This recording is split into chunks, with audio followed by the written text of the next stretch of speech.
Simon & Schuster Audio presents Star Trek: The Next Generation, The Valiant, by Michael Jan Friedman. Read by Anthony Stewart Head.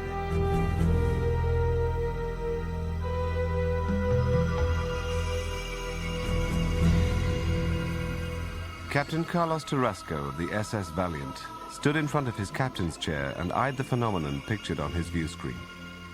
It stretched across space without boundaries or limits, a blazing vermilion abyss without beginning or end. Their optical scanners registered what looked like the universe's biggest light show, but there was nothing there as far as their other instruments were concerned. Tarasco and his crew of 88 had set out from Earth years earlier, aiming to chart a stretch of space from their home system to the farthest reaches of the Milky Way galaxy, part of a sector that Terran astronomers had labeled the Alpha Quadrant. They had almost completed their assignment when they encountered an unexpectedly powerful magnetic storm that flung them light years off course, well past what Tarasco's cartography team reckoned was the outer edge of the galaxy. The storm had wrecked both their warp and nuclear impulse engines. Finally, after weeks of languishing under the glare of alien stars, Tarasco and his people got underway again, glad to be heading home. And all had gone well, until now. One thing was for sure, they weren't going to get back to Earth without passing through this thing. Summers, the curly-haired brunette at the helm controls, cast a glance back at the captain. "You still want to go through it, sir? Do we have a choice? Let's do it."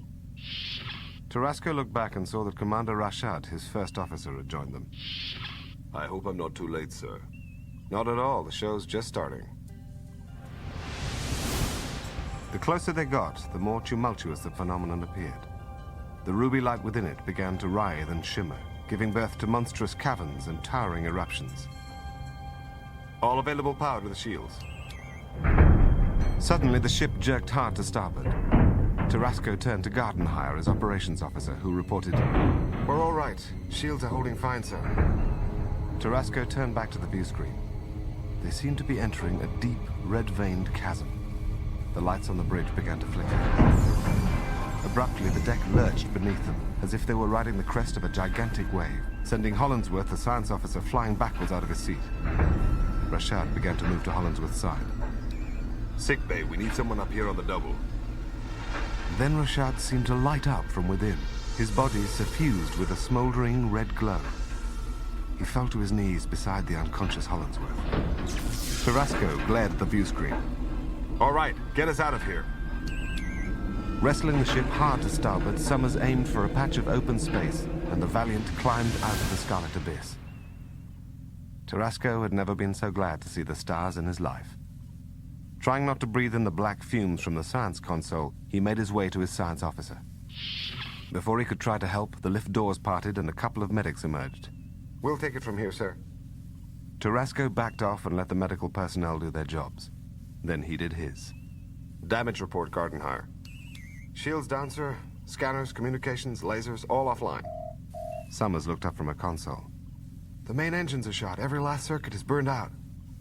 Tarasco turned back to Rashad, who was now stretched out on his back, eyes staring at the ceiling. A medic was trying to breathe air into his lungs. The medic looked at the captain. "Let's get them to sickbay." The captain took hold of Rashad under his arms, though he knew his chief medical officer wouldn't be able to help the man. On the other hand, Hollinsworth still had a chance to pull through. The medics lifted up Hollinsworth, then they squeezed into the still open lift compartment. In less than a minute, they reached the sickbay. Its doors were wide open, giving them an unobstructed view of the facility's 8 intensive care beds. 3 of the beds were occupied, though metallic silver blankets had been pulled up ominously over the patients' faces. The captain felt his heart sinking. He had assumed the only casualties were those suffered on the bridge. Gorvoy, the Valiant's florid-faced chief medical officer, looked grim. "Put them down here and get up to Deck 7. There are 2 more in engineering." The medics did as they were told and took off, leaving Gorvoy to examine Hollinsworth with a handheld bioscanner. He glanced at the captain. "He will heal. I wish I could say that for the others. Do me a favor and cover Rashad, will you?" Tarasco gazed at his first officer, then he took a blanket and draped it over Rashad. Gorvoy glanced at the captain. "The others lit up like lightning bugs. He did too, right?" Tarasco nodded and considered the man-sized shapes beneath the metallic blankets. But why them and not anyone else? Well, that's the question, all right. The captain started to leave sickbay when the medics came huffing in from the corridor. They were carrying yet another victim, a baby-faced engineer named Davidoff.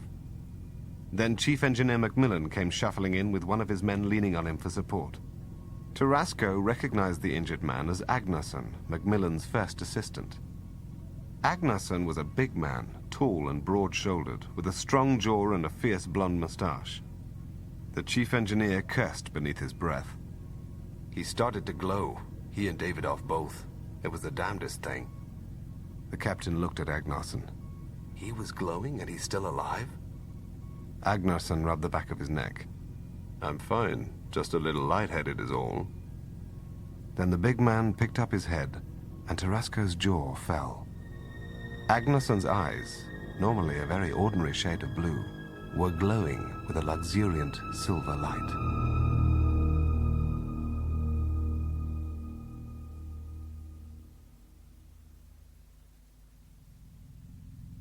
Captain's log, December 30th, 2069. Tomorrow will be New Year's Eve. With 6 of our comrades dead, no one feels much like celebrating. So instead of toasting 2070, we're trying to expedite the process of bringing basic systems back online. Chief Macmillan says the warp drive may be beyond repair, and if we are restricted to impulse power, none of us will live long enough to see Earth again.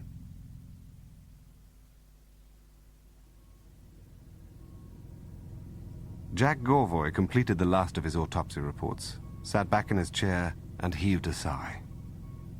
6 casualties, the doctor reflected, and each one showed the same characteristics. Severe damage to the victims' nervous systems. Cerebral cortices burned out as if someone had plunged live wires into them. He glanced in the direction of the intensive care unit, only a small slice of which was visible from his office. He could see Agnarsson, the only patient left to him now that the science officer Hollinsworth was well enough to return to his quarters. The engineer was sitting up in his bed, glancing at a printout of his DNA analysis.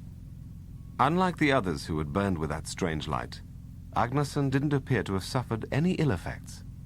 Though his eyes had changed color, his vision was still perfect. In fact, the man claimed he felt better than ever before. Under normal circumstances, Gorvoy would probably have discharged him and pronounced him fit for duty. But he couldn't. Not when the engineer was their best shot at obtaining an understanding of their comrades' deaths, and by extension, the forces that comprised the space phenomenon. Abruptly, the medical officer realized that Agnarsson was returning his scrutiny. Gorvoy pretended to be busy with something else for a moment. When he looked up, his patient was gazing at the analyses again.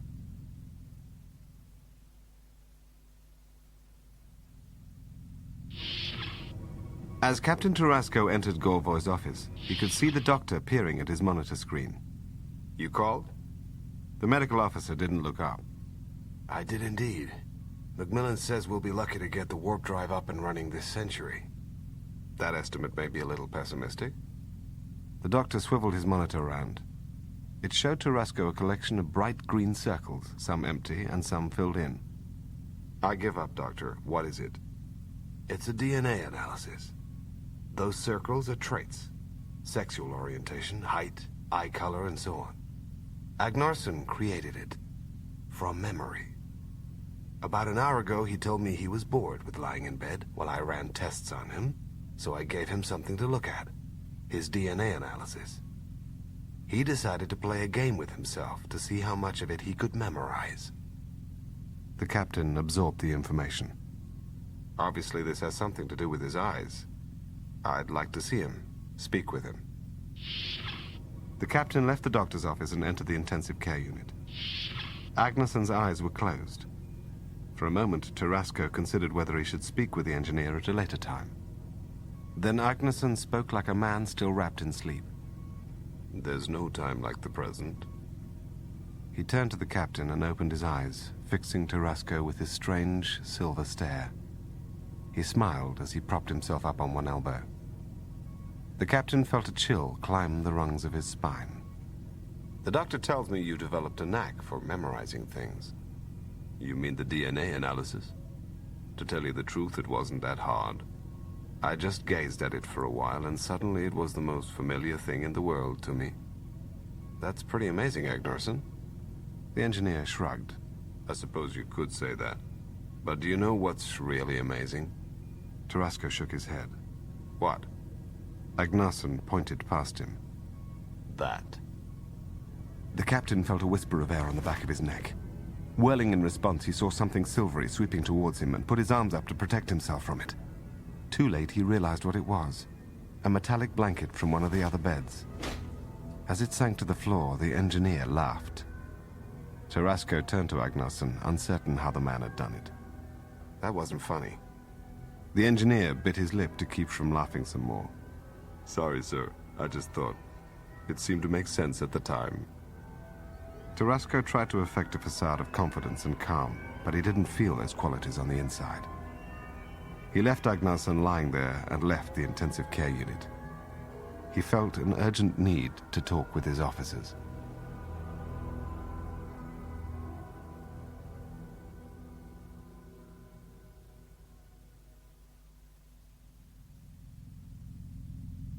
Captain Tarasco regarded the handful of staff officers he had summoned to the Valiant's observation lounge. I think you all know why we're here. You've heard the rumors. Pelletier, the perpetually grim-faced head of security, spoke up. I'd like to hear some facts. The captain nodded. Here's what we know. During our attempt to get through the phenomenon, Agnerson lit up and collapsed. But unlike the 6 who shared his experience, he survived. Govoy picked up the thread. He more than survived. He became a Superman. Without even trying, Agnerson can absorb information at astounding rates of speed, pluck thoughts out of people's minds, even move objects through the air without touching them. Tarasco continued. According to Lieutenant Summers, Agnerson manipulated her helm controls from his bed in sickbay, and to add insult to injury, he projected his face onto her monitor. There was silence in the room for a moment. Then Pelletier spoke up. You want a recommendation? Place Agnerson in the brig and put a 24-hour watch on him. And if he tries anything like tugging on the helm again, you have him sedated. We don't have the luxury of waiting until Agnerson becomes a problem. We have to act now. Hollinsworth cut in. We're all assuming that Agnerson is going to use his abilities to hurt us, to work against us. I'm here to suggest that he may decide to help us. When I was lying in intensive care recovering from my burns, I felt as if there was someone there with me, encouraging me, helping me to heal. I think it was Agnerson. The captain looked to Govoy. Is that possible? Govoy shrugged. Who knows? The man can read minds and move objects around. Maybe he can help people heal as well. Chief Engineer Macmillan dismissed the idea with a wave of his hand. He's just like you and me. Security Chief Pelletier chuckled bitterly. Except he can steer the ship just by thinking about it. We're just talking about restraining him. Pelletier turned to Tarasco, his eyes as hard as stone. What are you gonna do, sir? The captain frowned as he thought about it. Agnerson had been one of them, right from the get-go. He'd risked as much as anyone to carry out the Valiant's mission to the stars. The man had rights. For the time being, I'm just gonna talk to Agnerson and let him know he's treading on thin ice. Pelletier didn't look happy. And if he starts throwing people around instead of blankets? The captain looked him in the eye.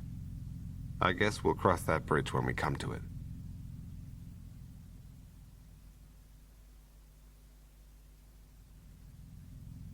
Captain's log supplemental. I've had another conversation with Agnerson. This time I made it clear to him that I wouldn't tolerate his tampering with any of my ship's systems, or, for that matter, frightening any of my crew. I also told him that he was to cooperate fully with Dr. Govoy in his efforts to explore his condition. Agnerson seemed to understand the consequences of diverging from my orders and promised to follow them. Jack Govoy was studying his monitor screen in his office when Agnerson showed up at his door. I've had enough of this intensive care. I'm tired of listening to you calling the shots. You and the captain. Suddenly, Govoy realized the extent of the transformation that had taken place. It wasn't just the engineer's nervous system that was changing. It was his personality as well. The doctor would be damned if he would let such a thing walk the Valiant unchecked. Out of my way, Doctor. Agnerson, we can help you. You just have to go back to intensive care. The engineer lifted his chin in indignation. You like it there so much, why don't you go there? Before the doctor could do anything to stop him, Agnerson grabbed him by the front of his uniform and sent him hurtling headlong toward intensive care. The last thing Gorvoy saw was the engineer's blanket-draped bed as it rushed up to meet him. Then, mercifully, he lost consciousness.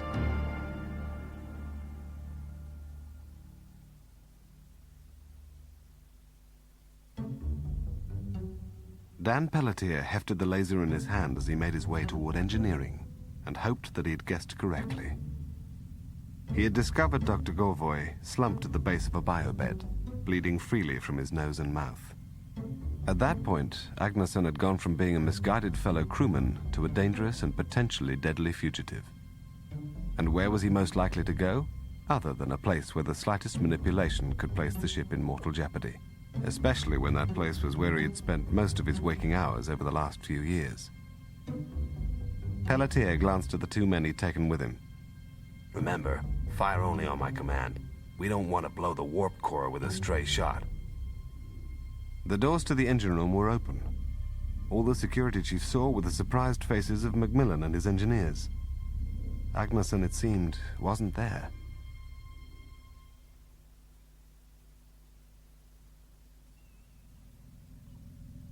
Carlos Tarasco paced the bridge, wondering if Pelletier and his people had caught up with Agnerson yet.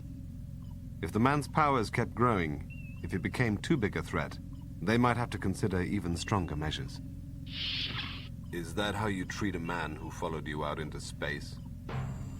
The captain whirled and saw a strapping blonde figure standing at the threshold of the open turbolift. Agnerson stepped out onto the bridge.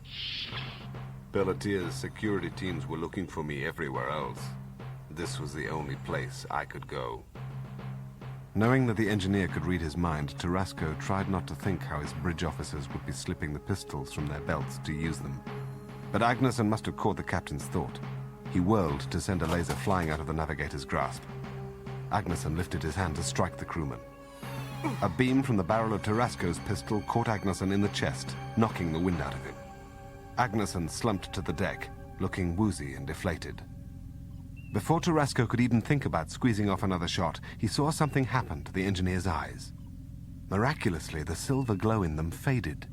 They became the blue of summer skies, the very human blue that Agnerson had likely been born with.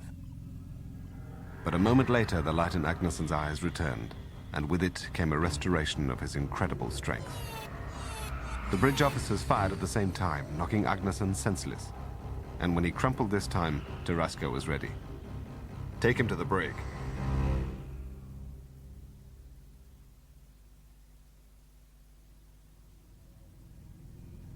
Jack Gorvoy hadn't previously spent any time in one of his beds in sickbay, and now that he had spent some time there, he didn't like it.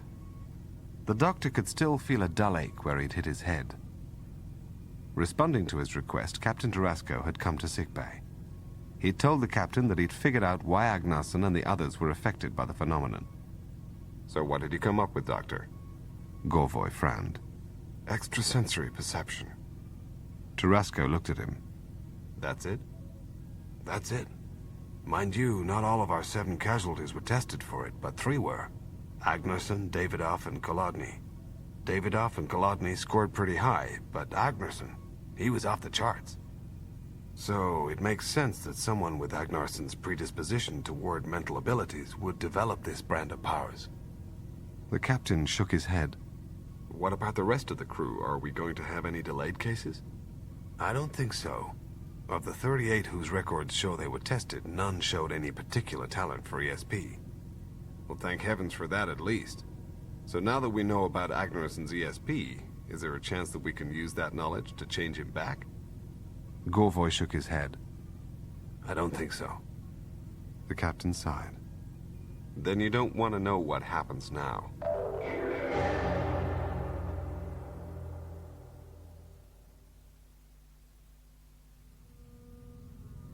Security Chief Pelletier saw the engineer stare on the other side of the barrier.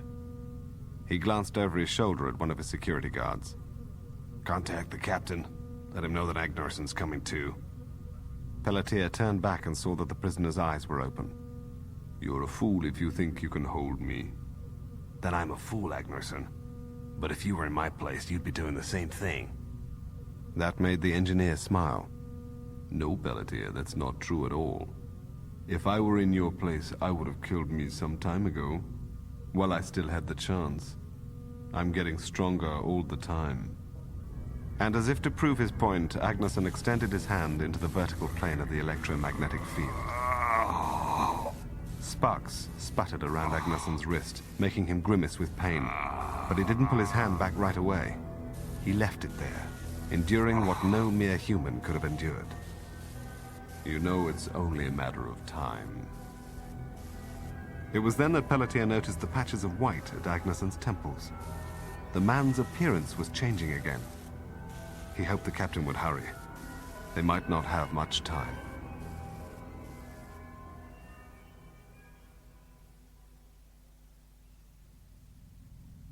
Captain's log supplemental. I'm sending out this message, boy, despite my hope that we of the Valiant will still make it back to Earth. The buoy contains all our computer data from the past several days, which will explain how we wound up in these unfortunate straits, and why I've opted for such a drastic response to them. Glancing at Gardenhire, Tarasco nodded to show his ops officer that he had finished. Gardenhire manipulated the controls on his panel. Releasing the buoy, Captain. On the bridge's forward view screen, Tarasco saw a small gray object go spinning off into the void like a child's top. Chief Pelletier to Captain Tarasco. Agnerson is having another go at the force field. He's been in contact with it for nearly a minute, and he doesn't seem to have reached his limit yet. The captain could hear the urgency in Pelletier's voice. It was becoming increasingly obvious that he had to act. Agnerson was a deadly threat to the life of every man and woman on the Valiant. And ultimately, Earth. He had to put his dread aside and do something about it.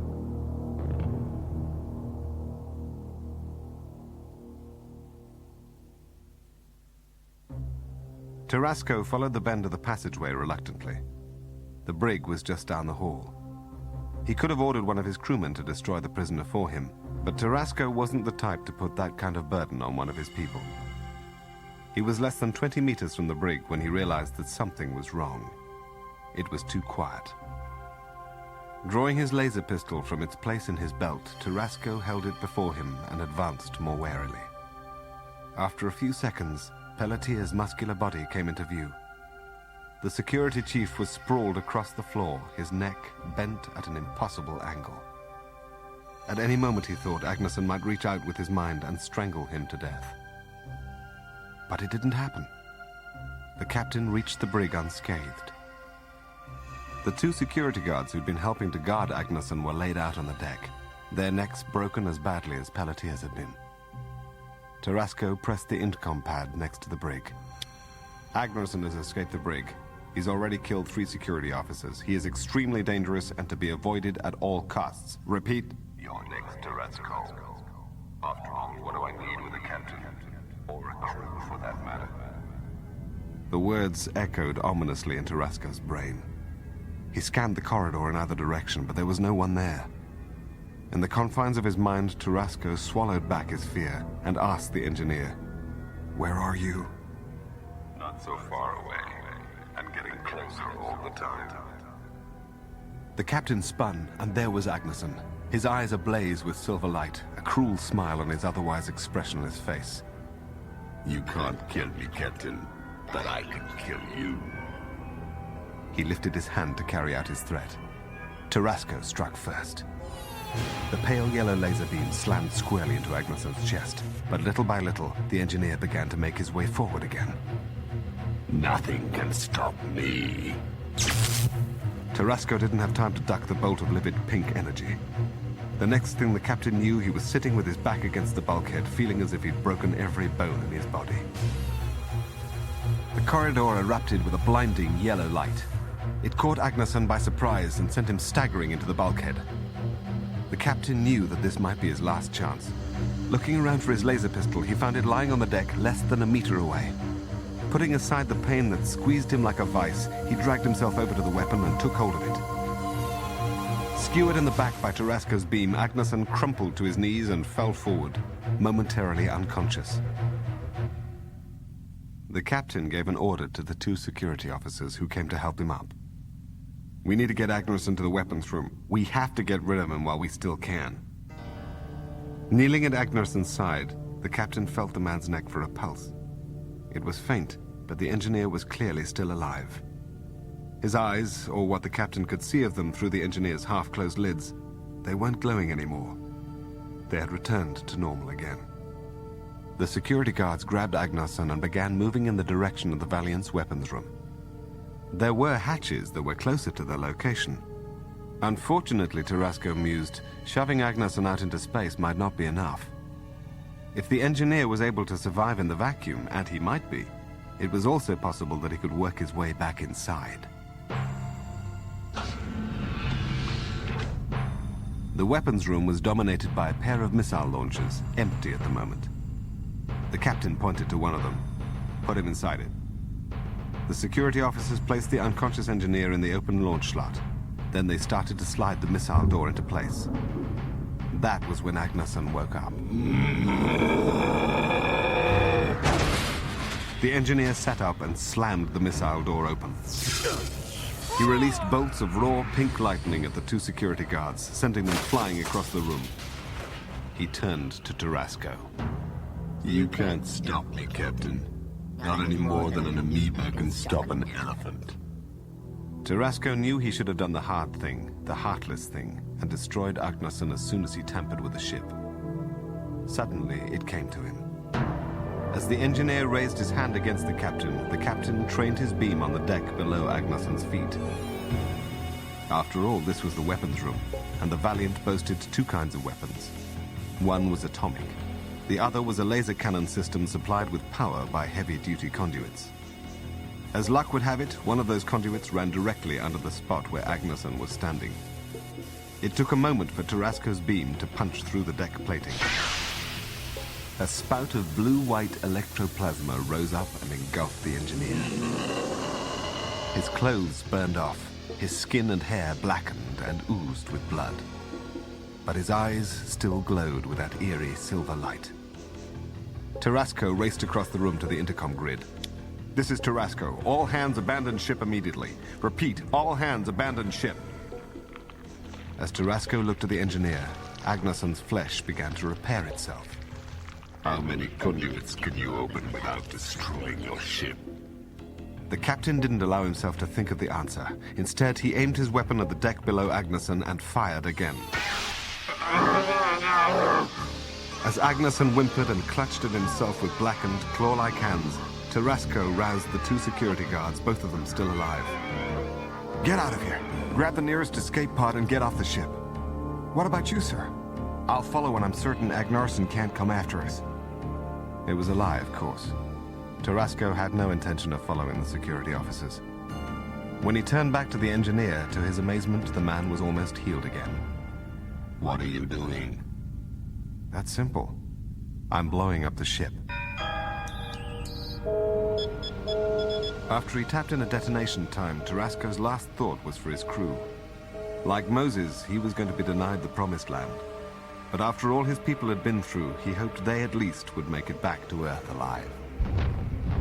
Just as the ship exploded, Agnerson rasped in Tarasco's brain. "Damn you! You don't know what you're doing. I'm your future, your destiny."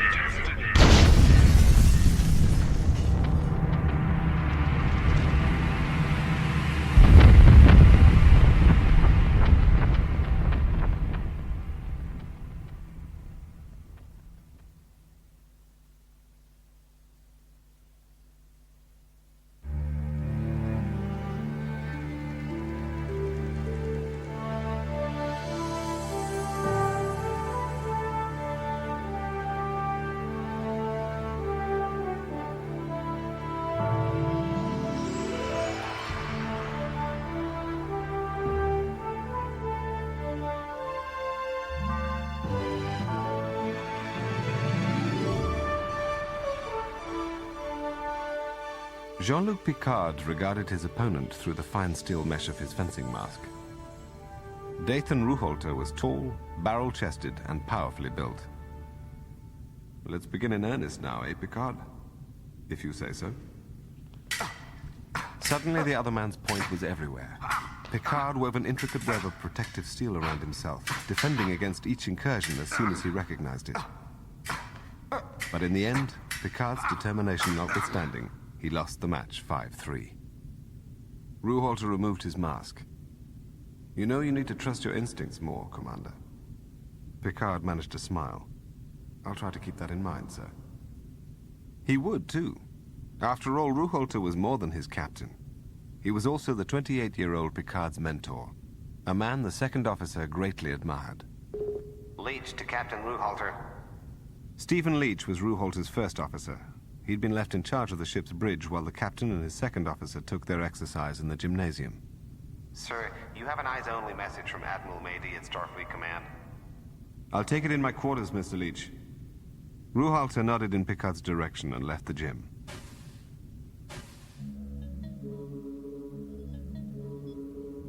Idun Asmund was running a diagnostic routine at her helm console when the turbolift doors opened and her twin came out onto the bridge. Gerda Asmund was Idun's mirror image, tall, blonde, and eminently well-proportioned. Men invariably found the two of them attractive, though the reverse wasn't true nearly often enough for Idun's taste.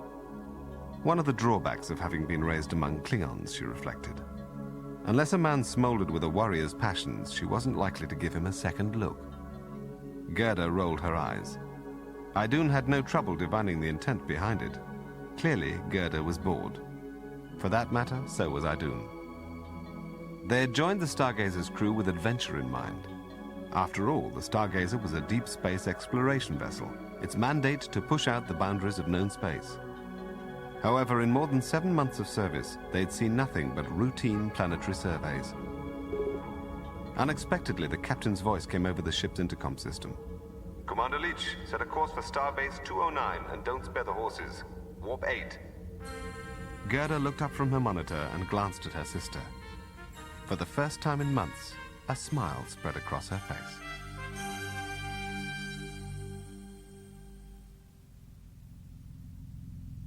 It was some time later when Chief Medical Officer Carter Greyhorse walked into the ship's gym. He hadn't intended to. Distracted as he was, he had believed he was entering the neighboring biology lab, where he meant to review the work of a betazoid biochemist who claimed to have synthesized the neurotransmitter psilocybin. The doctor had expected to be greeted by the sleek, dark forms of a computer workstation. Instead, he found himself gazing at a tall, blonde woman in a form-fitting black garment pursuing some exotic and rigorous form of exercise. She punched and kicked and spun her way through one complex maneuver after another, her skin glistening with perspiration, her long, lean muscles rippling and writhing in savage harmony. Greyhorse was mesmerized. The woman attacked the air around her as if it were rife with invisible enemies. Then suddenly she stopped, and in a spasm of triumph and ecstasy, tossed her head back. The howl she made was more animal than human. Only then did she turn and take notice of the doctor standing by the door. She went to the wall, pulled a towel off the rack there, and stalked past him. The doctor was new on the ship, so he didn't know many people outside of Ruhalter and his command staff. But he would make it his business to find out who this woman was.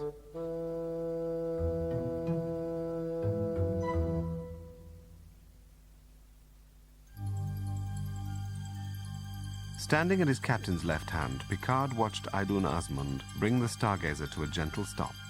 Then he eyed the bridge's main view screen. Starbase 209 was shaped roughly like an hourglass. Picard had seen plenty of ships docked at starbases, but none even vaguely resembled the dark, flask-shaped vessel hanging in space alongside Starbase 209. Lieutenant Paxton looked up from the communications console. Sir, I have Captain Eliopoulos, the base's ranking officer. A moment later, the image of a fair-haired man with a dark, neatly trimmed beard appeared on the screen. Welcome to Starbase 209. You must be Captain Ruhalter. Pleased to meet you. Your place or mine? Yours, I suppose. Ruhalter turned to Leech. See to Captain Eliopoulos' transport number 1. The command staff and I will be in the ship's lounge.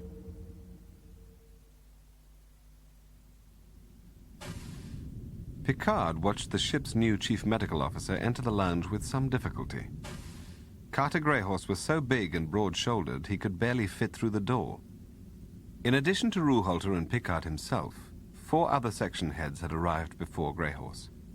They included Weapons Chief Weber, Chief Engineer Figgis Simonon, Communications Chief Martin Paxton, and Security Chief Gilad Benzoma. Simonon was an Ailish, a compact, lizard-like being with ruby-red eyes and a long tail. Everyone else at the table was human. Then Leach arrived with Heliopolis in tow. Heliopolis looked around the table. No doubt you noticed a strange-looking ship as you approached the base. It arrived here 7 days ago. There were only 2 people aboard, a man named Guard Daniels and a woman named Serenity Santana. From all appearances, they are humans, but from what they told us, they aren't just any humans. They are descendants of the crew of the SS Valiant, the ship that went through the galactic barrier nearly 300 years ago. Picard felt his pulse begin to race. It was then that he realized he had seen the strange-looking ship before.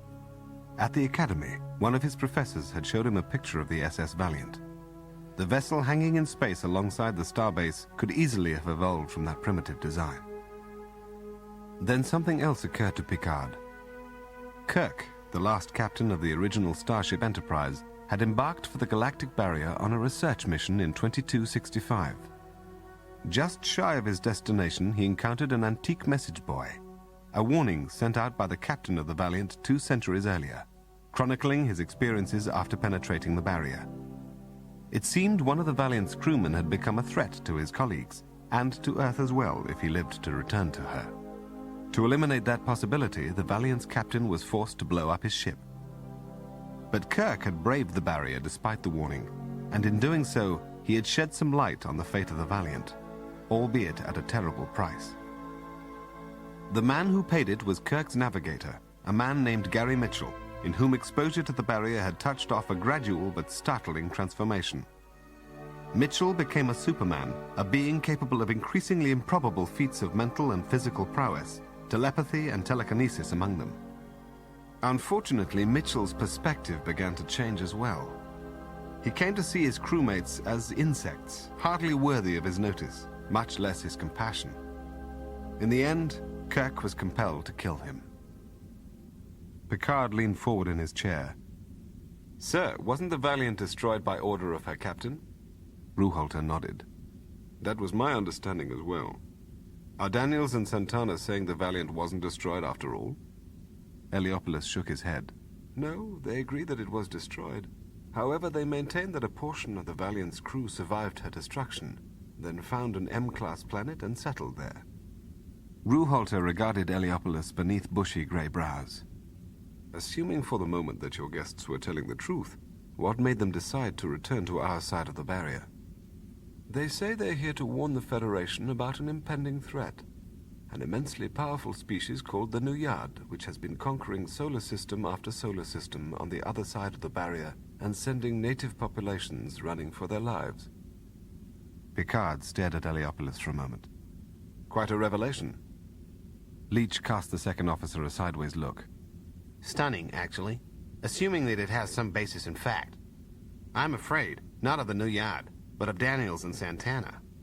If these people's ancestors went through the galactic barrier more than 200 years ago, they might eventually have developed some of the same powers Gary Mitchell displayed. And in Mitchell's case, those powers came with a need to dominate others. There was a silence around the table. Lieutenant Werber, the Stargazer's chief weapons officer, was the one who finally took the air out of it. So what did you do with Daniels and Santana? Heliopolis scowled. I had the 2 of them placed in detention cells, pending orders from Starfleet Command. Naturally, I didn't like the idea that I might be detaining innocent people, but when I contacted Command, Admiral Gardner-Vincent applauded my judgment and ordered me to run a battery of tests on Daniels and Santana. And while both of them looked perfectly human on the outside, their brains were different from those from normal Homo sapiens. Their cerebellums, for instance, were a good deal more developed. With the cooperation of our guests, we performed additional tests designed to gauge the extent of their telepathic and telekinetic abilities. Daniels and Santana could tell me what I was thinking at any given moment, as long as I didn't make any effort to conceal it. And they could maneuver an object weighing up to a kilogram with reasonable precision for an indefinite period of time. But we didn't find any evidence that their abilities are as devastating as Mitchell's were. Leach grunted. And if you believe that, I've got some prime land to sell you in an asteroid belt. Ruhalter interrupted. This is all very interesting, but what's the Stargazer's role in it? Heliopolis looked at him. Despite our suspicions, we've yet to prove Daniels and Santana are telling anything but the truth. As a result, Command wants a vessel to go through the barrier and investigate their story about the New Yard invasion force. I don't blame you for being wary. I was wary too, until I received verification that the New Yard exist. Leach's brow creased. Verification from whom? From Nalogen 4, a Kelvin colony established more than a century ago by refugees. They've been accepting other Kelvins from the far side of the galactic barrier. And they've encountered the Noyad? One of them has. One of the colony's more recent arrivals. An individual named Jomar.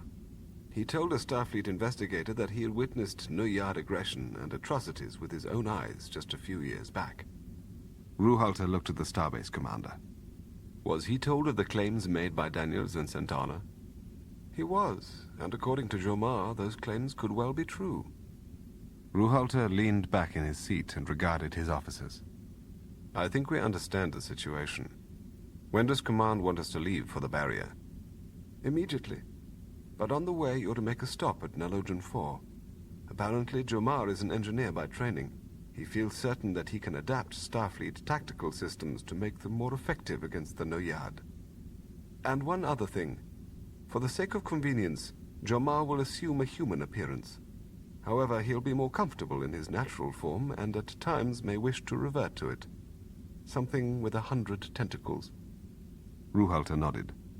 We'll accommodate our friend Jomar as best we can, just as we would any guest on the Stargazer. Picard changed the subject.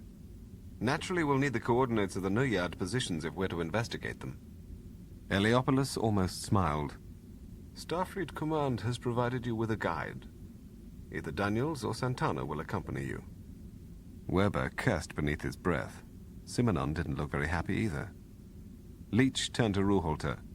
Captain, someone didn't think this through very well. As soon as these people arrived, they were thrown into the brig, and now we're ready to give them the run of the Stargazer? Not the run of her, Mr. Leach. In fact, whoever comes with us will be watched day and night. Isn't that right, Mr. Benzoma? The security chief nodded. It is, sir. Then Ruhalter turned to Heliopolis again. Tell me, did Starfleet Command determine which of your guests I'm to take along? They left that up to us, Captain. In that case, I'd like to meet Daniels and Santana. Ruhalter glanced at Leach. You got the con, number one.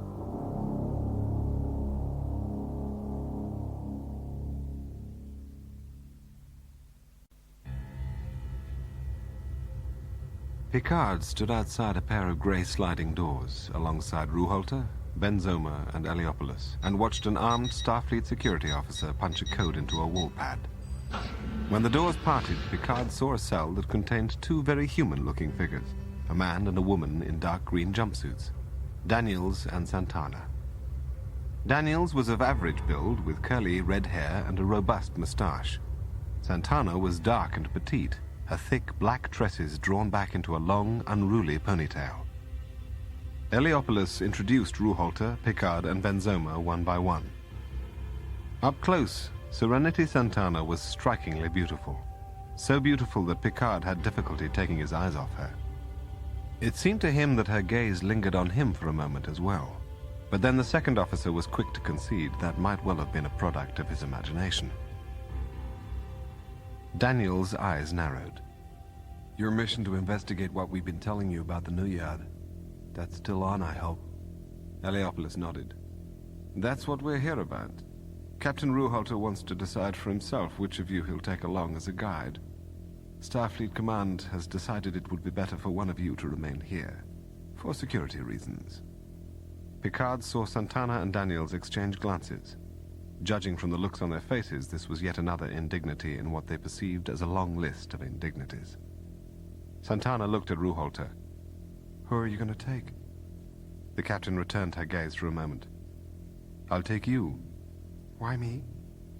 Ruholter smiled an easy smile. As my second officer will tell you, I like to go with my instincts. Santana looked at Daniels and finally at the captain again. I'm ready when you are.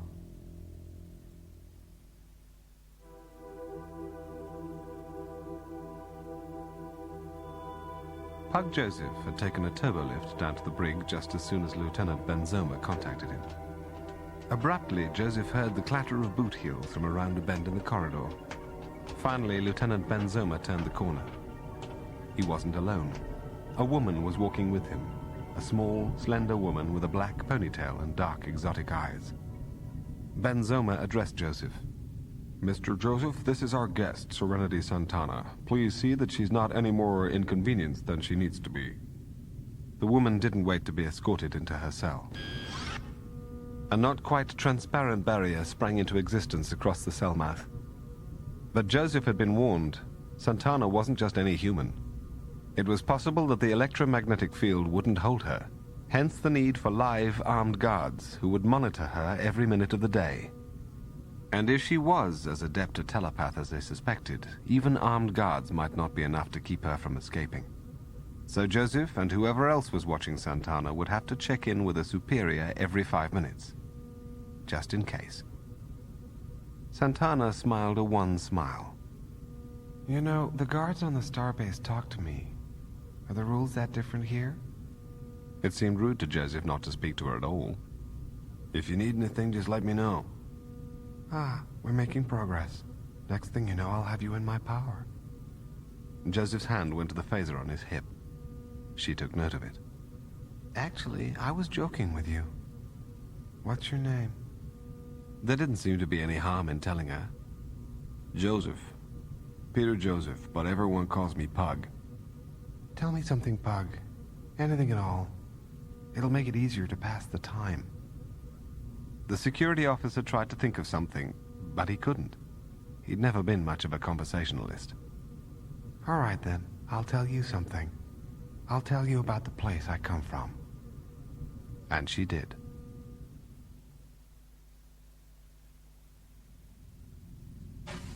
Picard reported to the ship's lounge as soon as he received the captain's summons. But by the time he arrived, Ruholter and First Officer Leach were already seated around the sleek, black table. Picard pulled out a chair across from Leach and sat down. Ruholter regarded the second officer and smiled. I noticed some, well, let's call it magnetism between you and Santana. Picard felt his cheeks heat up. Magnetism? That's what I said. She's attracted to you, Jean-Luc, no question about it. And I'd like you to spend some time with her. Take her out of her cell if you like. See what you can learn. Leach interrupted. I object, sir. I've got a degree in xenopsychology and a higher rank, all of which makes me better qualified to do the job. There was a rather obvious note of bitterness in the first officer's voice, but the captain seemed willing to ignore it. You know, I'm a man who listens to his gut, and right now my gut is telling me this assignment should go to Mr. Picard. The captain thanked them for their help and dismissed them. Picard and Leach left the room together, the silence between them thick and full of hostility. Finally, as they made their way toward the nearest turbolift, the first officer spoke. I know what you're doing, Commander. You're worming your way into the captain's good graces more and more each day, hoping to squeeze me out and land yourself a fat promotion. Don't push me, Commander. I'm liable to push back. Leach then made his way down the corridor on his own. The second officer wasn't thrilled that he'd made an enemy, especially of the ship's first officer. When the turbolift arrived, Picard stepped inside and uttered a single word. Brig. Then he let the lift carry him to the vicinity of Santana's cell.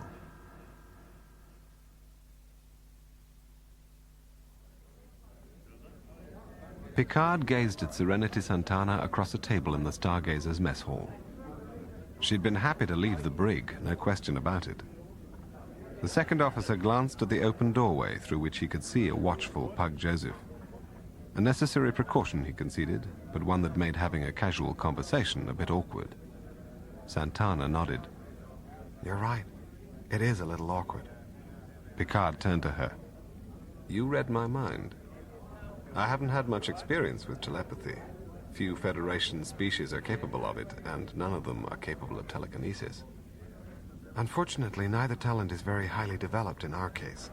But are you angling for a demonstration, Commander? He chuckled. Can't you tell? Picard looked down. Santana's drink was moving, levitating off the table, the ice in it clinking merrily against the sides of the glass. Just as slowly, it descended, eventually coming to rest on the table again. He looked up at Santana. Impressive. She shrugged. We are human. If you saw my world, I'm sure you'd see a lot that's familiar about it. We're good gardeners as a rule, and good musicians. Unfortunately, I'm one of the few exceptions to the rule. I couldn't carry a tune if my life depended on it. Perhaps it was the look on her face, a little sad. But Picard knew that he was intensely aware of how beautiful Serenity Santana was, and that awareness was making his heart beat faster. Then he saw her blush, and he realized that she had read his thoughts. Santana looked sympathetic. Commander, there's no need to feel awkward. After all, who knows how embarrassing my thoughts might be.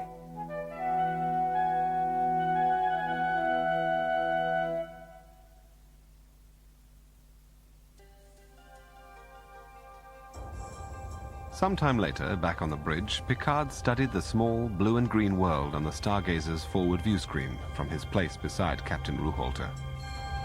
Nalogen 4 was an M-class planet, which meant it was inhabitable by most oxygen-breathing species. There was only one sentient form of life on the planet. It had originated in a solar system 100,000 light-years away. Nearly a century earlier, several ships' worth of Kelvins had set out from their home in the Andromeda Galaxy to find a new place for their people to live. One of their vessels was damaged as it penetrated the galactic barrier, and its crew was forced to abandon ship. Since Kelvin technology allowed them to change form, they took on the appearance of humans, a populous species in that part of the Milky Way galaxy, and put out a distress call. Ultimately, they hoped to commandeer a starship and use it to return to their homeworld. However, their takeover attempt was thwarted by Captain James Kirk, the same near-legendary Starfleet officer who had dealt with the menace of Gary Mitchell a few years earlier. Once the threat to his vessel was diffused, Kirk arranged for the Kelvins to settle on a world in Federation space. That world was Nalogen 4. Abruptly, a deep and commanding voice filled the bridge. This is Administrator Najak. Jomar will be ready in a matter of minutes. The captain glanced at Leach. You've got the con, number 1. Commander Picard, you're with me. Picard saw the expression on Leach's face. If looks could have killed, Picard would have been torn atom from atom.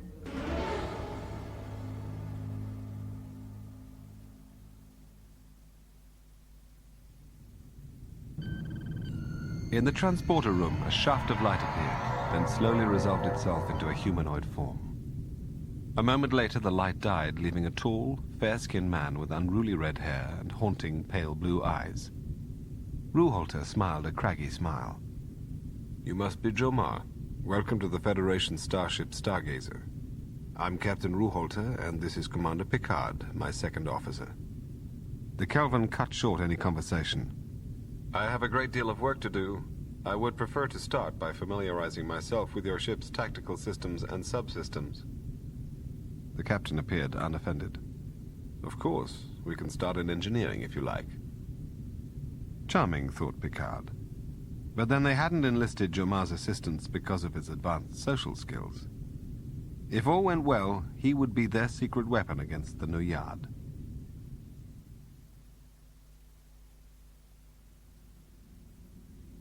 Picard sat in his usual place at the black oval table in the Stargazer's lounge and watched Captain Ruhalter bring the meeting to order. All the officers present, with the exceptions of Ruhalter, Commander Leach, and Picard himself, were from the weapons and engineering sections. I called this meeting so that you could all meet Jomar here and hear his plans for the Stargazer's tactical systems. Jomar scanned the other faces at the table without a hint of emotion. As you may have heard, the Nuyad are a formidable enemy with a long list of conquests to their credit. However, the Nuyad's vessels are no faster or more maneuverable than this one. Their shields are no stronger than the Stargazer's shields. Where the Nuyad far outstripped Federation technology is in a single area. Chief Engineer Simenon suggested. Firepower. Jomar confirmed this. More specifically, a quartet of Vidrion particle cannons, any of which could pierce your shields with a single high-intensity barrage. Picard spoke up. Vidrion particles? I don't believe I've ever heard of them. That is because they have not been discovered on this side of the barrier. Ruhalter leaned forward. What can we do to defend ourselves against these Vidrion cannons? By fighting fire with fire, as the human expression articulates. We have discovered that lacing a standard graviton-based deflector shield with a certain percentage of Vidrion particles renders it all but impermeable to the Nuyad's beams. However, it will not be enough to merely defend ourselves. If we are to hold our own against the Nuyad, we must increase the power of our own weapons by routing your warp chamber's plasma flow to your emitter crystals in a more pure and unadulterated form. Werber, the weapons chief, looked wary. Go on. I propose that we delete the flow regulator and distribution manifold in favor of a single device which would facilitate a higher subatomic energy level at the end of the process. For a moment, every technician in the room was silent. Picard could see them pondering the Kelvin's idea. Vigo, a Pandrolite officer in the weapons section, leaned forward in his chair.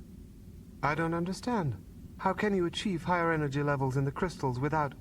Werber cut Vigo off with a preemptive wave of his hand and finished the Pandrolite's question. How can he do that without compromising the integrity of the conduit network? Starfleet Command has made available to me considerable data concerning the conduit network and its rated tolerances. As far as I can tell, it is strong enough to withstand even a substantial increase in subatomic activity. Simenon shook his lizard-like head from side to side. Not from where I stand, it's not. Werber added, that plasma will never reach the pre-fire chamber. It'll blow up in the conduits first. Ruhalter addressed the Kelvin. To be honest, Jomar, I'm not thrilled with the idea either. But your strategy for beefing up the shields, that I like. Get started on that as soon as possible. If the Kelvin resented the rejection of his phaser idea, he didn't show it. His expression was as neutral as ever.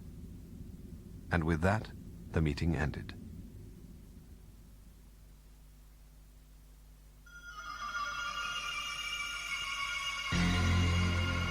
The galactic barrier was like a gaping wound in the fabric of space. A raw, red chasm seething with waves of violent energy. At least that was the way it appeared to Picard as he stood beside Captain Ruhalter's chair and gazed at the forward view screen. As far as the Stargazer's instruments were concerned, it was a different story entirely. Gerda Asmund reported from her navigation console. The barrier registers on optical scanners, but that's it. In the 68 years since Captain Kirk's vessel plunged through the barrier, the Federation had sent out numerous expeditions to study the phenomenon. They all came back with the same results. For all intents and purposes, it was a phantom. Picard felt his jaw clench. He knew that there wasn't really any cause for concern. Deflector shield technology had come a long way since Captain Kirk braved the barrier in the original Starship Enterprise. The chances of any ESPers being exposed to the phenomenon and metamorphosing into modern-day Gary Mitchells were ridiculously remote. Leach frowned as he took in the spectacle on the view screen. He was still perturbed about taking Santana back to her side of the barrier.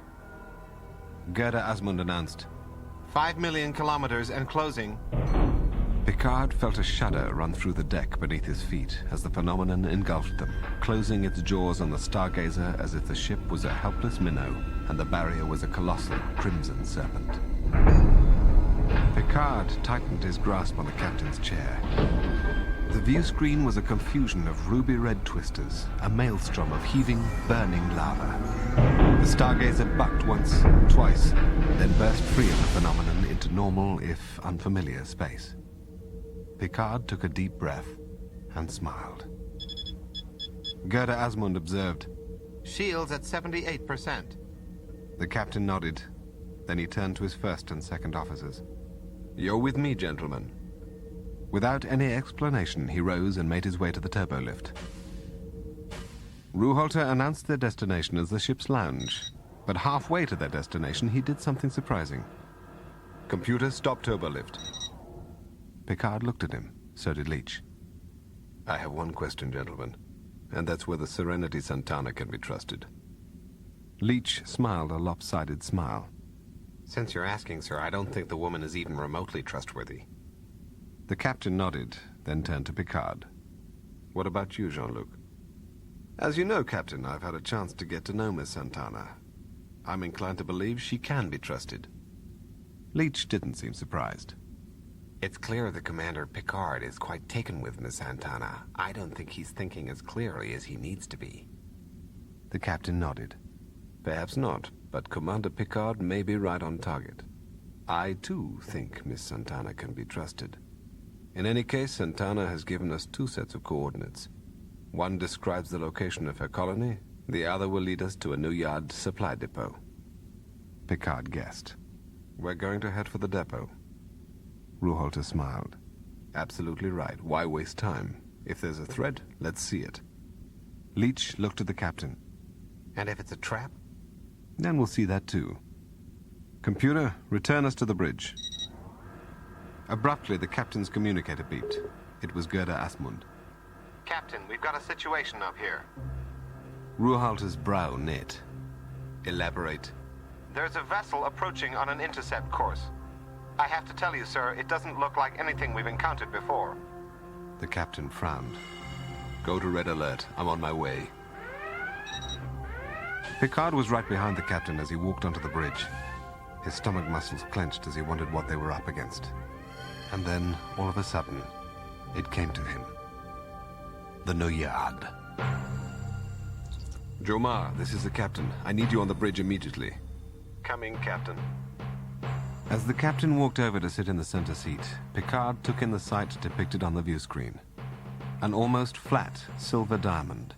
One so large that it seemed to dominate the dark spaces around it. The diamond-shaped appendages on either side of it were probably its warp nacelles, or whatever equipment the vessel's occupants used for propulsion.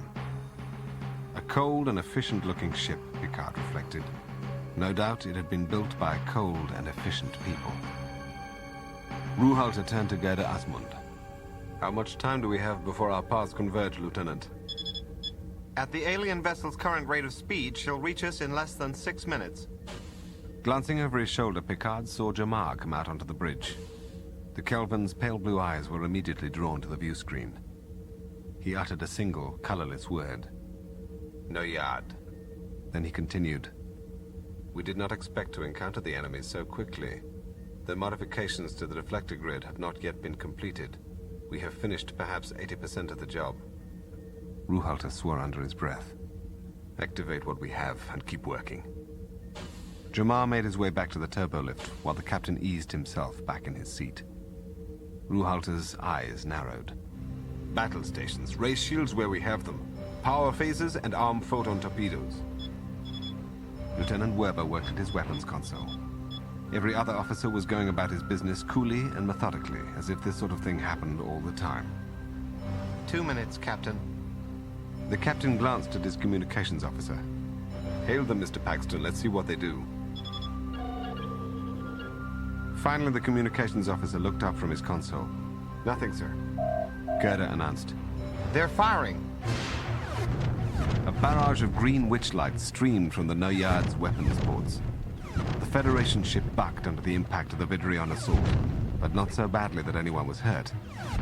Werber called out, Shields down to 22%. Not good, Picard thought. But if not for the Kelvin's modifications, they might have been destroyed altogether. Captain Ruhalter leaned forward in his seat.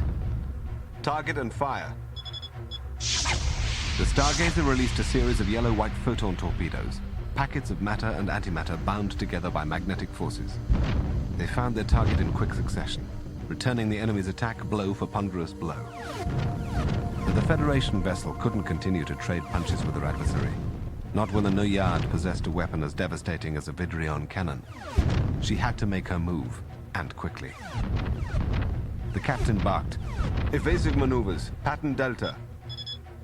Idun Asmund pulled the Stargazer into a gut-wrenching climb, taking her out of the enemy's sights for a moment. An emerald green Vidrion volley sliced through empty space. Again, Weber released a flight of photon torpedoes. Again, they found their mark, wreaking havoc with the enemy's shields. Unfortunately, the new yard seemed to have another outcome in mind. They pumped out yet another round of Vidrion particles. Picard barely had time to brace himself before the ship staggered hard to starboard, jerking his fellow officers half out of their seats. Ruhalter commanded, "Maximum warp!" The Stargazer tore through the void at 1,000 times the speed of light, putting 100 million kilometers between herself and the enemy with each passing second. Picard eyed the view screen, but he saw no sign of the new yard. Gerda consulted her monitor. Hull breaches on decks 12, 13, and 14. Repair teams have been deployed to all damaged areas. Sickbay reports 9 injured. The captain seemed relieved. "What about our shields?" Gerda glanced at him and shook her head. There aren't any, sir. That last volley took out the last of them. Weber cried out, "Captain, they're on our tail again." The view screen showed them the Noyad's ship slowly catching up to them. The captain told them, "If we can't outrun them, then we'll have to outfight them. Target photon torpedoes." All at once, Idun swung them hard to port. The Stargazer wheeled more quickly and gracefully than she had a right to, coming about a full 180 degrees. Before Picard knew it, he found himself face to face with the new yard. Ruhalter gave the order. "Fire!" A swarm of photon torpedoes took flight, illuminating the void between the two combatants. At the same time, the new yard vessel unleashed its most devastating attack yet. Then the Stargazer reeled under the hull-buckling onslaught, sending Picard crashing into a bulkhead. The air was full of smoke and sparks and fire. Picard blinked, trying to see through the haze, and spied someone sprawled on the deck near the captain's chair. It was Ruhalter, and he wasn't moving. Darting to the captain's side, Picard saw why. Half the man's face had been burned away in the explosion of a still sputtering plasma conduit. The second officer shook his head. A feeling of shame welled up inside him. He had to accept the situation, he told himself. He had to move on. They needed a leader. With Ruhalter dead, that left Leach. Whether the man was up to the task or not, Starfleet protocol wouldn't tolerate anything less. Picard hollered into the miasma of fire-shot smoke. "Commander Leach!" There was no answer. Leaving Ruhalter's side, he couldn't find any sign of the first officer. He saw Gerda Asmund hunched over near her navigation console. As he got closer, he saw a body stretched out on the deck beyond her. Gerda turned and looked up at the second officer. It's Leach. Picard moved around her and saw the first officer. His eyes were closed, his features slack. Dead? Gerda shook her head. No, he still has a pulse. Get him to sickbay and send some hands up here to see to the captain. She picked Leach up with athletic ease and headed for the turbolift. With Ruhalter and Leach victims of the Noyad, Picard would have to be the one to give the orders. "Mr. Paxton, take over at navigation." Picard turned and gazed at the view screen. The Noyad ship was clinging to them in pursuit. It only took him a moment to realize that there was something curious about the sight. The enemy vessel was slightly atilt as it sped through space. One of the Noyad's ship's warp nacelles was misfiring. That suggested a weakness of which his helm officer could take advantage. "Lieutenant Asmund, the enemy will have difficulty turning to starboard. Reprise pattern Epsilon on my mark." Next, Picard turned to Weber. "Target photon torpedoes." Picard eyed the screen again. "Lieutenant Asmund, execute your maneuver. Lieutenant Weber, fire when ready." The words had barely left his mouth when the Noyad spewed another wave of green fire at them, trying to finish off the Stargazer. But by then, Idun had gone into her turn.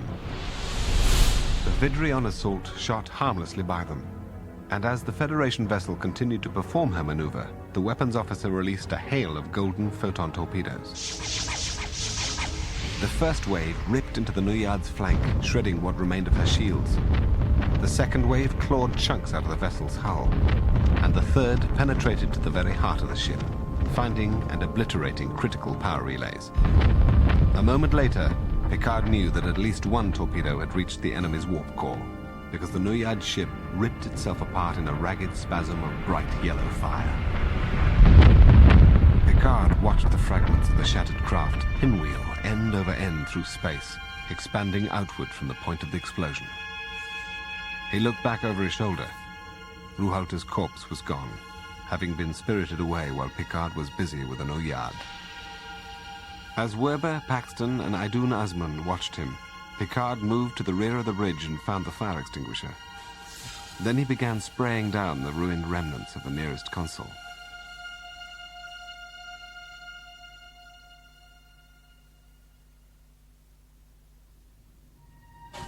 Carter Greyhorse glanced in the direction of the sickbay doors. He fully expected to see someone bringing in another casualty. After all, that was all he'd seen for the last 20 minutes. But this time it was different. It wasn't just anyone being brought in. It was her. At least that was the way it looked to the doctor for a split second. Then he realized he was mistaken, and a wave of relief washed over him. It wasn't Gerda Asmund who was being carried into sickbay. It was Gerda who was doing the carrying. And it was Commander Leach wrapped up in a woman's arms, Greyhorse realized. Commander Leach, who was lying as limp and pale as death. Greyhorse looked at Gerda. Put him down here. She did as he said, easing the first officer onto the biobed. The doctor looked up to study the bed's readouts. Clearly, Leach was in bad shape, even worse than the ragged gash in his temple suggested. His vital signs were badly depressed. Gerda asked him, What can I do? Greyhorse looked at her with the same longing and admiration he'd felt the other day, but this time he wasn't tongue-tied in the least. Check the other beds one at a time and call out their readings to me.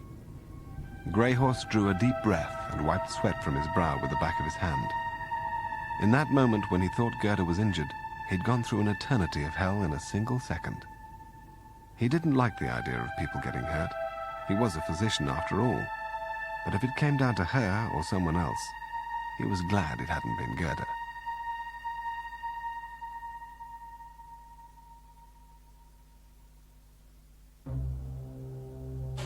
Ben Zoma emerged from the turbolift and made his way down the corridor, phaser in hand.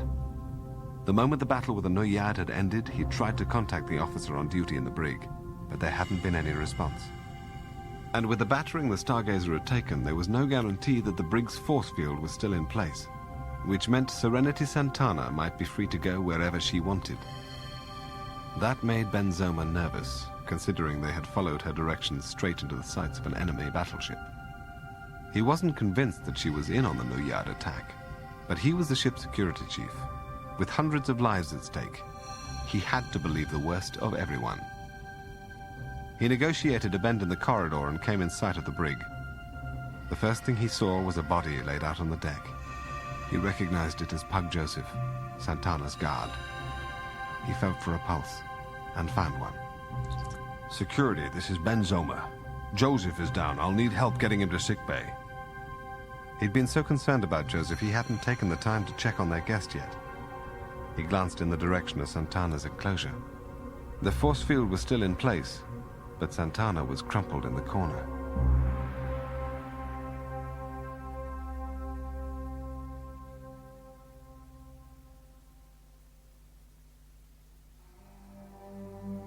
Captain's log supplemental.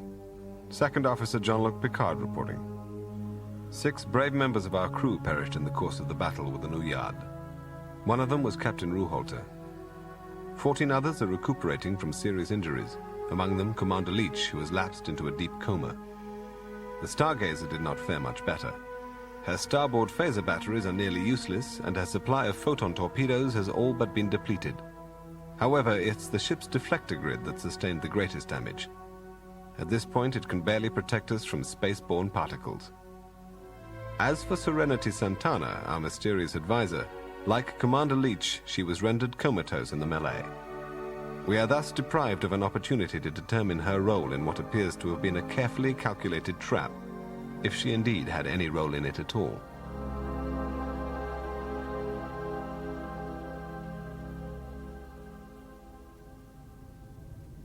Picard gazed at Serenity Santana. She lay still and pale on the flat surface of the biobed, her raven hair spread around her head, her chest rising and falling mechanically. Greyhorse, the ship's doctor, joined Picard. The doctor pointed to the bed's readouts. I want to show you something. Those are the patient's brainwaves. As he pressed a keypad next to the readout, it changed. And these were her brainwaves when she first came aboard. You see the difference? A woman in Ms. Santana's condition should exhibit precious little brain activity. However, her brain is more active now than when she was awake. And what do you make of that, Doctor? The doctor shrugged his massive shoulders. Difficult to say.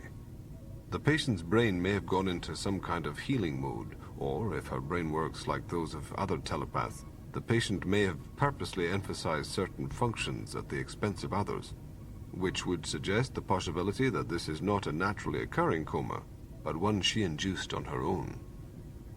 Picard turned to Santana again. Was it possible that she had shut herself down purposely, in order to avoid answering difficult questions? He thanked Greyhorse and returned to the bridge.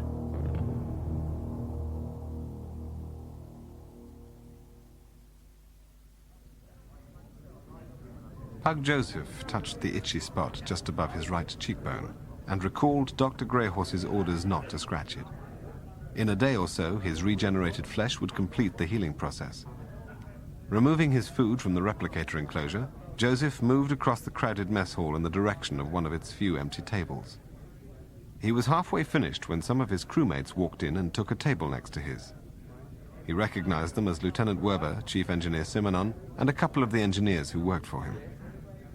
Joseph didn't want to eavesdrop, but Werber and his companions were speaking so loudly, it would have been difficult not to hear them. Simonon's expression was a distinctly sour one. The upstart is taking the captain's place. Werber then pointed out, And Leach told me Picard was the one who convinced Ruhalter to trust Santana. Simonon shook his scaly head in disbelief. The way that woman twisted Picard around her finger, it was disgraceful. And now we're all going to pay the price for it. Werber shook his head in disgust. She led us into a trap. Pug Joseph swallowed and pushed his tray away. Suddenly, he didn't feel like eating anymore. It seemed to him that Werber was right. Santana had led the Stargazer into a trap. And he had allowed Santana to charm him, to draw him in. He promised himself that as long as he lived, he would never let someone like Santana fool him again.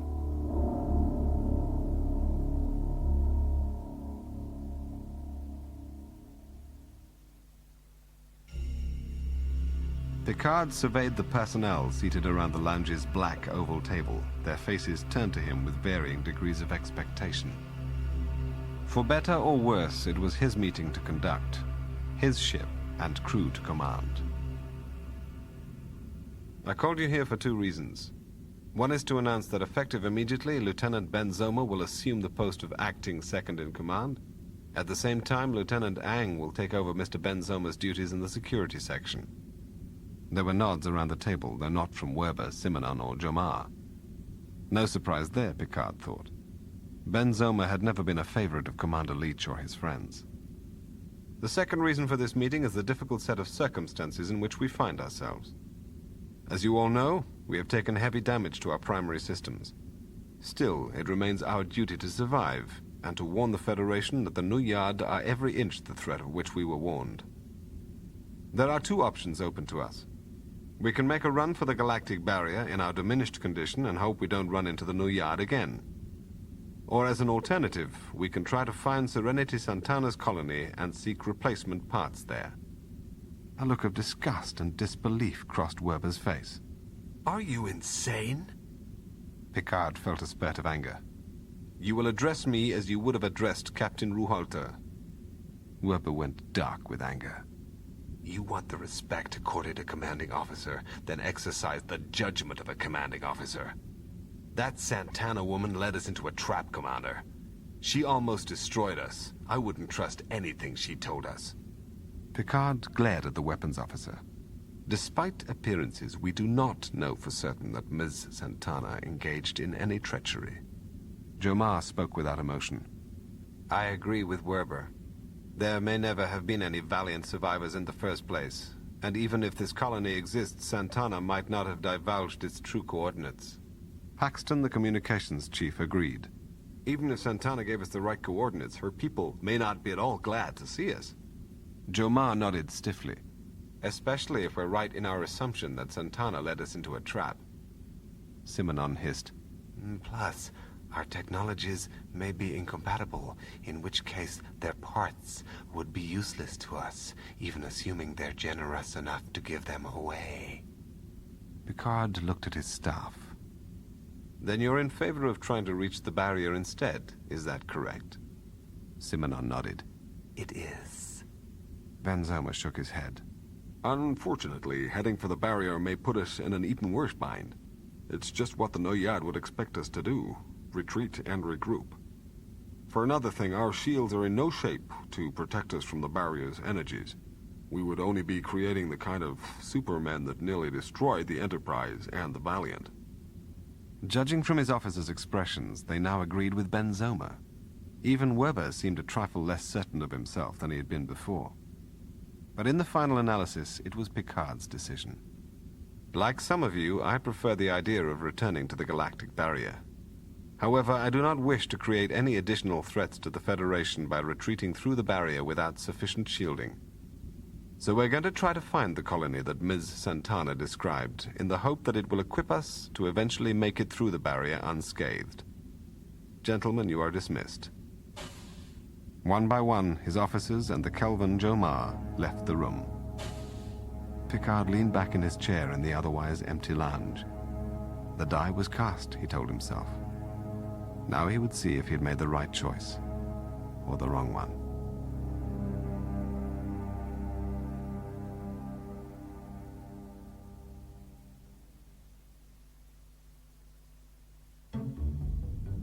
Hans Werber had traveled each and every corridor of the Stargazer at one time or another, but he'd never before traveled one so quietly or with such serious intent.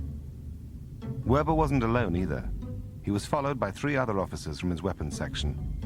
All 4 of them were armed with phaser pistols that Werber had lifted with the help of his security clearance. Their objective was the 3rd set of doors on the right. As soon as he arrived there, Werber removed a small tool from his tunic and inserted the end of it into an aperture in the bulkhead. When the doors slid apart, Werber and the others moved into the darkness within. Reluctant to warn the suite's occupant, the weapons chief decided not to turn on the lights. The door to the bedroom was open. He trained his weapon on the vague outline of the bed and reached for the light pad on the wall. As he turned up the illumination, he fired. The red beam slammed into the bed covers with enough force to stun an ox, or in this case, the misguided commanding officer of a starship. But as Werber's eyes adjusted to the light, he saw that something was wrong. Picard's bed was empty, except for a small bronze object of some kind. A comm badge. Suddenly, the weapons chief realized what he had stumbled into. Beams caught his fellow officers and stunned them. As Werber tried to squeeze off a shot, he felt something kick him in the wrist and saw his weapon go flying out of his hand. Cradling his injured wrist, Werber saw who had disarmed him. It was Picard, with Pug Joseph and 2 of his fellow security officers. Picard to Benzoma. We've taken care of Werber. The weapons chief spat at Picard. This wouldn't have been necessary if you'd made the right decision. Picard didn't argue the point. He turned to the security officers. Take these mutineers to the brig. If they require medical attention, Dr. Greyhorse can see them there.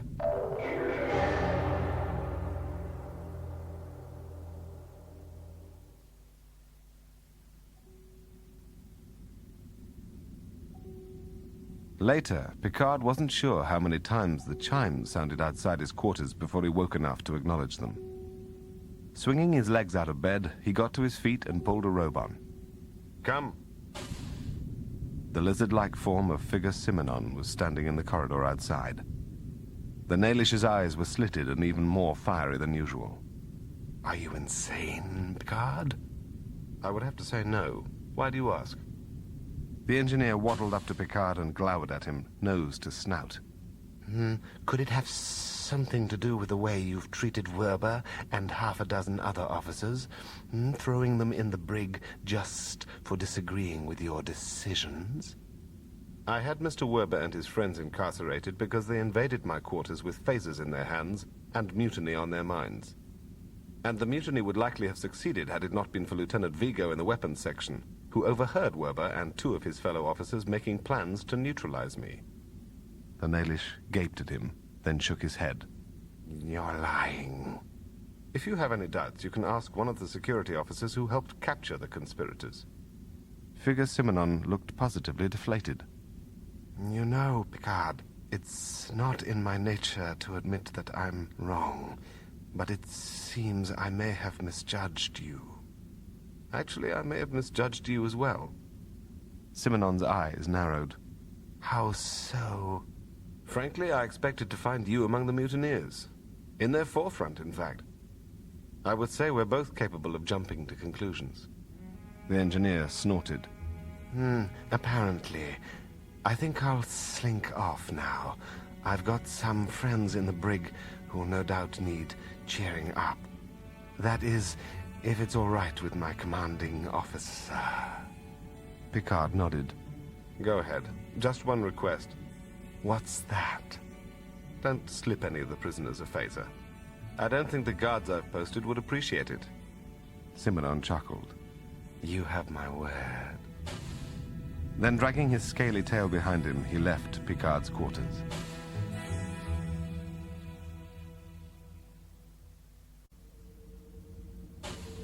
In all the months he had spent on the Stargazer, Lieutenant Vigo, who was a blue-skinned Pandrolite, had never visited the captain's ready room. Picard smiled at him. Please, Lieutenant, take a seat. I take it you heard about Lieutenant Werber. The Pandrolite nodded. That he was caught? Yes, sir. Vigo had been forced to carry out his regular assignments, pretending that he didn't know anything about the mutiny. Otherwise, Werber and his comrades might have suspected a leak and called it off. Obviously, I can't allow Lieutenant Werber to go free, not after what he tried to do. The Pandrolite began to see where the conversation was going. Sir, I didn't expose Lieutenant Werber's plans so I could replace him as weapons chief. Picard smiled understandingly. I know that, Lieutenant. In point of fact, I have had my eye on you for some time. It's part of my job to identify personnel with the potential for advancement, and I'm happy to say you have such potential. The Pandrolite found himself smiling. It's gratifying to hear you say that, sir.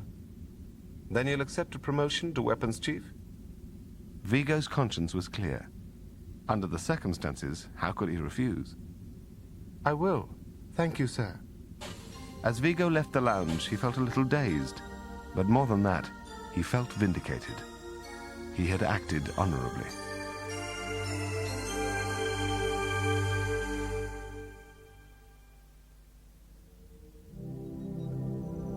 It was part of Gerda Asmund's job to conduct periodic long-range sensor scans. Since the attack by the Noyad ship, one of Gerda's sweeps picked up a concentration of thermal and electromagnetic radiation on what appeared to be an M-class planet. She knew the signs. This wasn't a natural phenomenon. It was an installation of some kind, manufactured by a sentient civilization. Then she noticed a second energy concentration, in orbit above the planet. Gerda turned to Commander Picard. Sir, I think you should see this.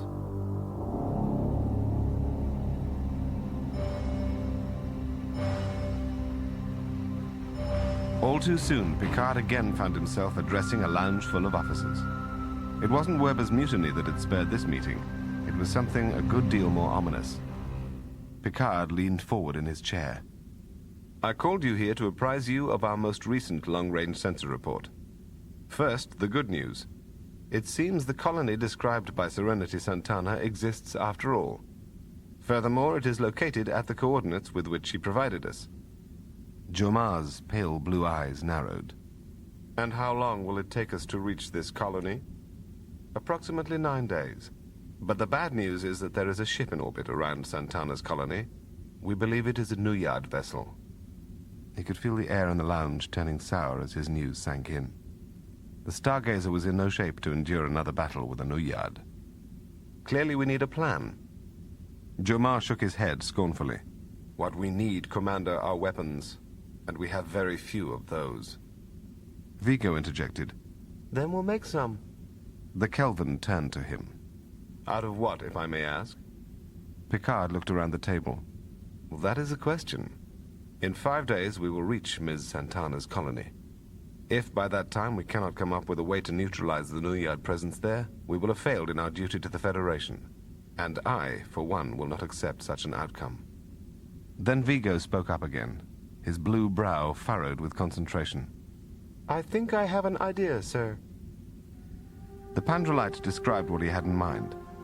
It didn't involve any exotic technology, but before he was finished, everyone in the lounge was a little more hopeful. Even Jomar.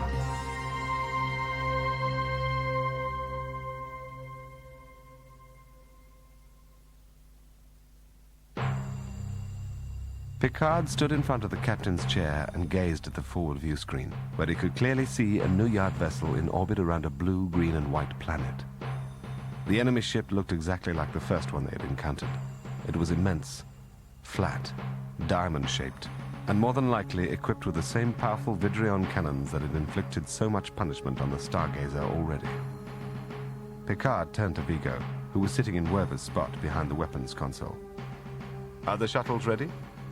They are, sir. Picard turned back to the screen. "Release them."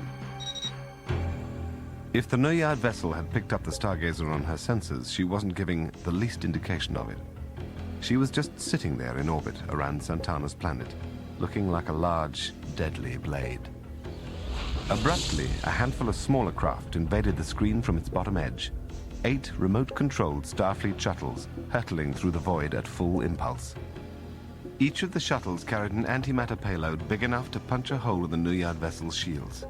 But to accomplish that feat, they would have to reach the enemy unscathed, and that was easier said than done. Suddenly, one of the shuttles became a flare of white light on the view screen. Cursing beneath his breath, Picard whirled on his weapons officer. "What happened, Mr. Vigo?" The Pandrolite shook his large blue head, obviously just as confused by the premature explosion. I don't know, sir. I didn't trigger it, I can tell you that. Picard could feel his teeth grinding. If the other shuttles went off prematurely, they would be all but toothless. The Nuyard vessel would pick them off at its leisure. Gerda Asmund announced, 50 seconds to target. It was time for the Stargazer to enter the fray. Picard looked at his crew. "Full impulse, power phases." Suddenly, a green globe shot out from the Nuyard ship and skewered one of the shuttles. Again, Picard saw a flash of brilliance. Then a second shuttle was hit. It, too, vanished in a splash of glory. That left 4 of the smaller craft, and they still hadn't gotten within 2 million kilometers of their target. Vigo activated one of the patterns they'd programmed in advance. On the screen, the shuttles began banking and weaving, making the enemy's job that much more difficult. The Nuyard vessel unleashed yet another wave of Vidrion splendor. For a moment, as the Stargazer's shuttles passed through it, Picard lost sight of them. Then the emerald brilliance of the energy bursts faded, and he was able to catch a glimpse of the smaller craft. There were 3 left. As his navigator counted down to 0, they smashed headlong into the Nuyard's deflector shields. Picard didn't take any time to appreciate their glory. His sole interest was how much damage they could do. "Fire!" The starboard phaser banks lashed out with everything they had, driving their yellow-white energy through each of the 3 spots where the shuttles had exploded. Picard turned to Gerda. "Report." We've penetrated their shields. Sensors show significant damage to their hull. Picard turned back to the view screen, smelling the victory they'd been hoping for. "Fire again, Mr. Vigo." A second time, the Stargazer's phaser beams slashed through the enemy's tattered shields, piercing the vessel's outer skin and setting off a string of small explosions. But the Nuyard wasn't ready to call it quits yet. A moment after Picard's ship fired, the enemy unleashed a salvo of its own. Fortunately, the Stargazer managed to slip past most of the barrage, but not all of it. The force of the Vidrion assault drove Picard to the deck. Consoles shot geysers of white-hot sparks at the ceiling. As a cloud of smoke began to gather, he dragged himself up and glared at the view screen. As the Stargazer's phaser beams continued to pound the Nuyard, the vessel was unable to endure the torment any longer and flew apart in a splash of gold that blotted out the stars. Picard wasn't a bloodthirsty man and never had been. However, he found himself nodding in approval as pieces of Nuyard debris spun through space in an ever-expanding wave. Stargazer was shieldless and half-blind, and the once powerful arsenal was limited to a couple of battered phaser banks. But it could have been worse. Now there was only one thing left to do. Mr. Paxton, hail the colony. On the view screen appeared a long-faced, middle-aged man with thick eyebrows and dark, wavy hair. He seemed to stare at Picard for a moment, as if he couldn't believe his eyes. Then he smiled. You're from Earth. So Daniels and Santana must have reached you. My name is Shield Williamson. I'm in charge here. Speaking for everyone, I have to tell you how grateful we are that you chose to help us. Yes, especially after you led us into a trap. Williamson's smile faded, but far from denying the charge, he nodded soberly. Yes, after that. I trust the Noyad ship we destroyed had something to do with it. The colonist sighed. It had everything to do with it. I would very much like to hear the details, but first I need to know if you will assist us. We have suffered considerable damage at the hands of the Noyad. Williamson spread his hands out. Absolutely. However we can, especially in light of what happened before. It's the least we can do. And if I may ask, how are our people, Daniels and Santana? Picard frowned. Daniels was detained for security reasons by our Starfleet. There were suspicions about him and Santana, as you seem to have anticipated. Santana was severely injured in the Noyad's ambush. She seems to have withdrawn into some sort of coma. Our physicians will know how to treat her, but we've got to hurry. Her condition sounds precarious. Picard to Greyhorse. We're going to beam Santana down to the colony. That's fine. I'll prepare her for transport immediately. But I want to come along, Commander. The woman is my patient, remember? Picard looked at Williamson. Where would you like Santana and our doctor to arrive? Williamson thought about it. What about the plaza outside our central medical facility? And, Commander, you may want to consider accompanying your medical officer. At some point, you and I will need to speak in person. It might as well be now. Ben Zoma, who had returned to the engineering console, whispered to Picard. You're not going down there without a security escort, are you? Picard glanced at him. It was the type of sentiment he might have expressed to Captain Ruhalter just a few days earlier. He turned back to the colonist. I would like to take you up on that. However, I am not the only one who would like to speak with you. Bring whomever you wish, Commander. We no longer have any reason to deceive you. After their experience with Santana, Picard had no business believing the man. But for some reason, he did.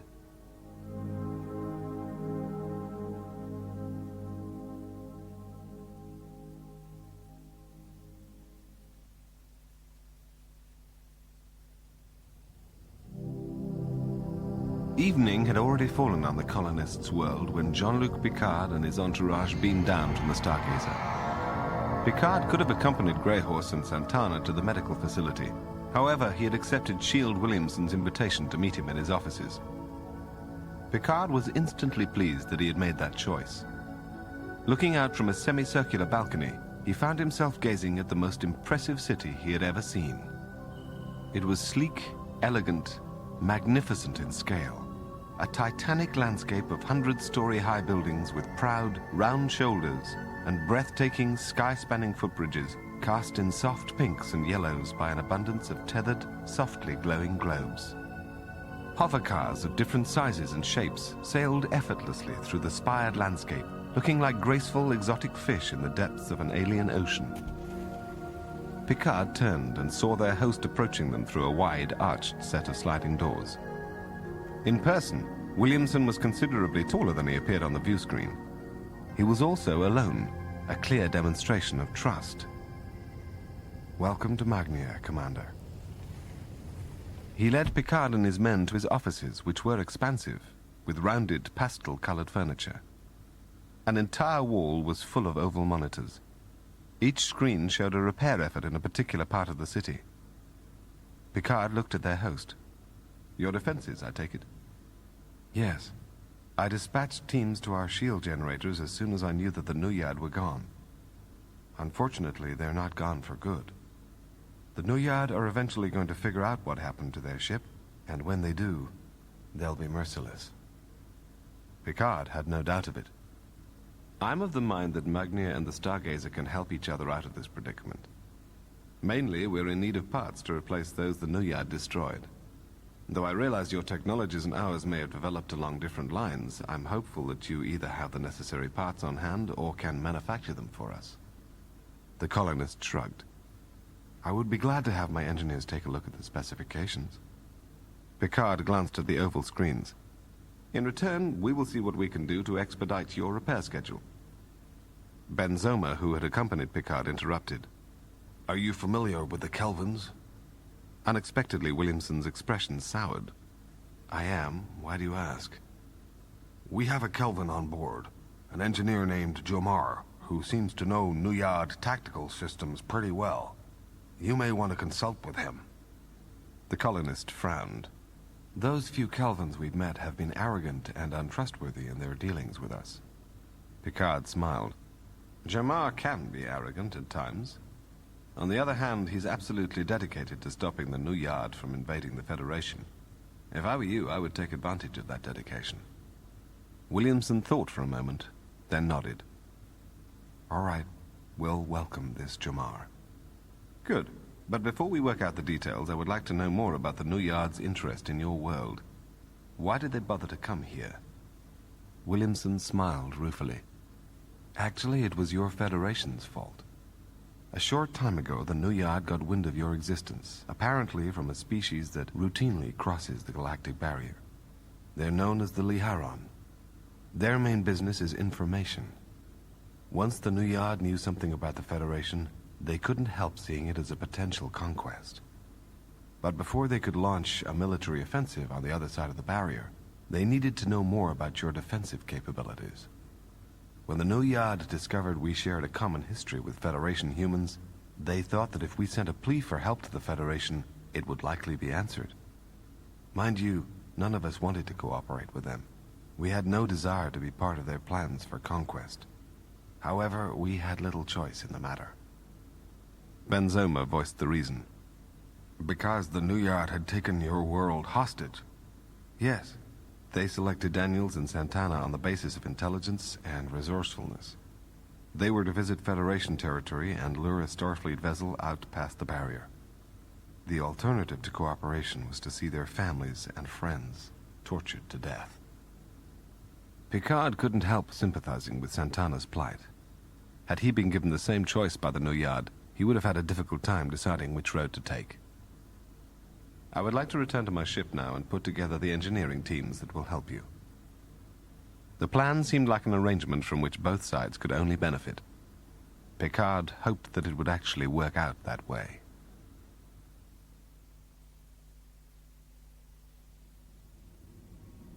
In Greyhorse's office in sickbay, Picard looked at the doctor with disbelief. A spike in Santana's brainwaves? The doctor nodded. It began before we were hit with enemy fire, so it couldn't have been a reaction to the battle itself. So when I saw the spike, it occurred to me that Santana might have been communicating with the other colonists. Even in her comatose state? The doctor nodded. I would have mentioned it sooner, but I was too busy rushing my patient down to the planet's surface. Picard considered the implications. Dr. Greyhorse, is it possible that Santana was never in a coma in the first place, and only gave the appearance of it? The doctor mulled it over. According to my instruments, the woman was definitely in a coma. And just a little while ago, in the Magnians Medical Center, I saw their doctors working on her, which wouldn't have been necessary if she were just faking it. What sort of work were they doing? Greyhorse shrugged. They were using the power of their minds, which, if you were a suspicious person, you might discount as window dressing. But, Commander, I thought you trusted the Magnians. Picard sighed. I'm so inclined, yes. However, in the position I now occupy, I feel compelled to consider all the angles. Including the angle that assumed he was wrong about Shield Williamson, and that he was placing his people in deadly danger.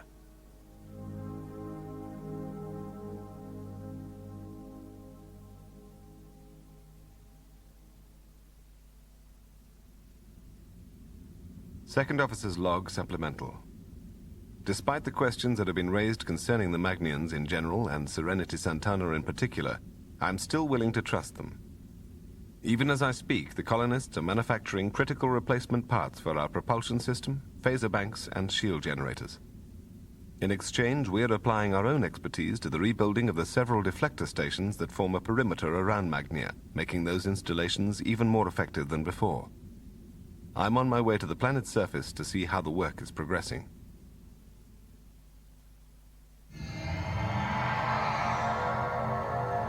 Picard materialized in a grassy valley full of rocky grey outcroppings, dwarfed by one of the Magnian's shield generators. A group of 4 was laboring at the squat, squared-off base of the generator, where an access panel had been removed. 3 of the 4 were Magnians. The 4th was Simonon, who was showing the colonists how to alter their equipment to produce Vidrion particles. Picard approached Simonon without the engineer seeming to notice him. "How are we doing?" Simonon turned and stared at him blankly for a moment.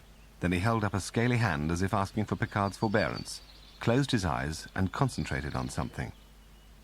Picard studied him. "Are you all right?" Simonon snorted. "I'm fine. I was just trying to show our friends here how to couple some circuits. Telepathically, of course." It made perfect sense to Picard. In a telepathic society, teamwork would bypass the spoken word. He was a little surprised that an alien mind fit in so well with the others, but he was hardly an expert on the subject. "Come down here and bring me up to speed." Simonon seemed reluctant to abandon his work, but he made his way down the hillside nonetheless. Picard told him, "I want to know about your co-workers. No doubt you've gotten some insights into them by virtue of their telepathic contact." The engineer looked back over his shoulder at the Magnians. "I've seen enough of them to say they're also among the most courageous people I've ever met." Picard looked at him. "Courageous?" Simonon nodded his lizard-like head. "I know. Just a few hours ago I was saying you were crazy to get involved with them, and now I'm extolling their virtues. The Nuyad may be on their way with an armada at this very moment, but these people just go about their business as if they were fixing cooking equipment instead of shield projectors. And if there's nothing else, Commander, I ought to get back to work."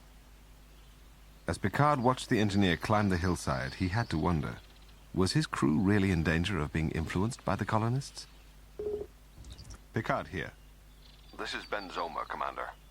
Shield Williamson just contacted us. He wants to know if we're ready to beam up his engineers." Picard had expected the call. After all, the Magnians couldn't supply the Stargazer with all the necessary parts until they saw firsthand what kind of damage had been done. He frowned, suddenly reluctant to give the colonists the run of his ship. If his suspicions had any basis in reality. But what was the alternative? "Inform Mr. Williamson that we're ready, and see to it that his people are provided with an escort everywhere they go. But first, beam me to Jomar's location in Magnia."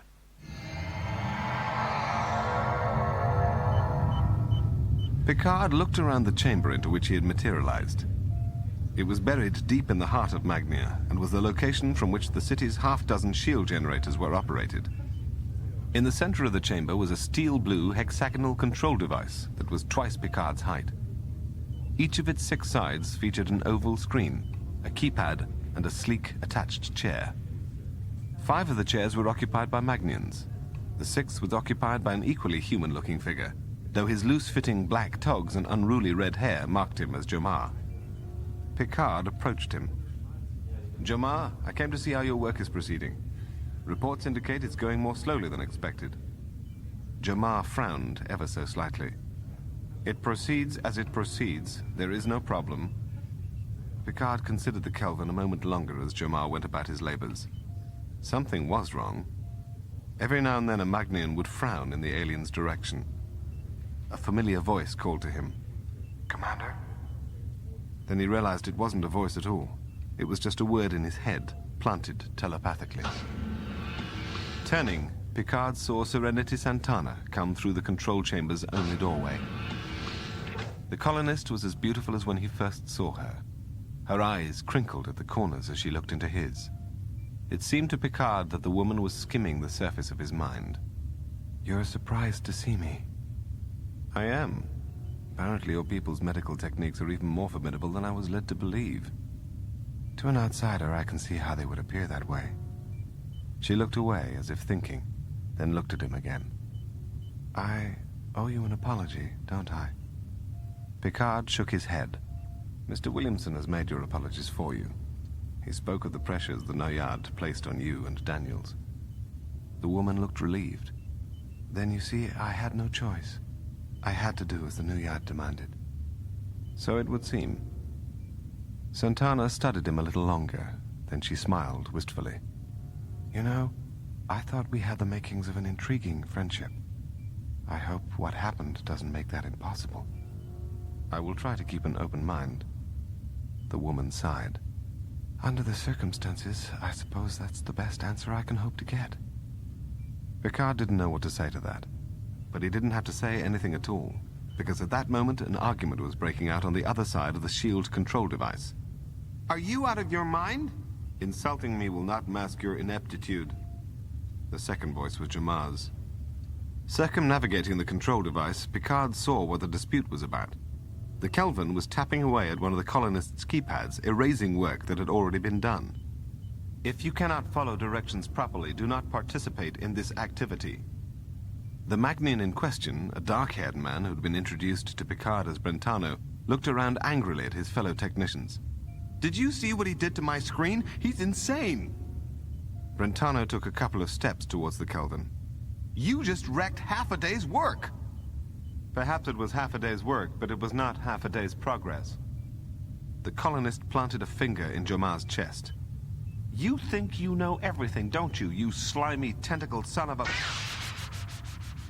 Brentano never completed his invective. One moment he was standing nose to nose with the Kelvin, poking his forefinger into Jamar's sternum. The next, the colonist seemed to disappear, completely and utterly. Picard couldn't believe his eyes. And he wasn't the only one shocked by what he had seen. Santana stepped forward. What did you do to him? The Kelvin pointed to a small, coarse-looking object sitting on the ground. Picard took a closer look at the thing. It had 4 triangular faces, making it a perfect tetrahedron. He picked it up and turned it over carefully in his hands. This is Brentano. At least it was. He put the tetrahedron back on the ground, then looked up at Jamar. Change him back. The Kelvin's eyes narrowed. He was insolent. Nevertheless, the Kelvin reached for one of the studs on his belt.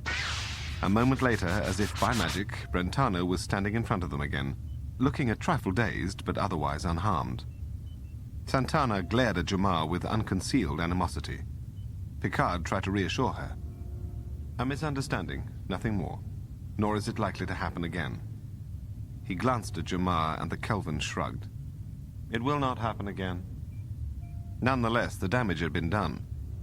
Picard could see that none of the colonists would be comfortable working with Jamar after what they'd just seen. Nor could Picard blame them. As for Santana, she seemed inclined to remain alongside Brentano for the moment, helping him see what it was about his work that had produced the Kelvin's objection. A good idea, Picard reflected. He had barely completed the thought when Santana glanced at him. I'm glad you think so. Picard decided he would speak with Williamson to at least let the man know what had taken place. Despite Picard's concerns about the Magnians, this alliance was still important to the Stargazer. And he didn't want Jamar's penchant for insensitivity to wreck it.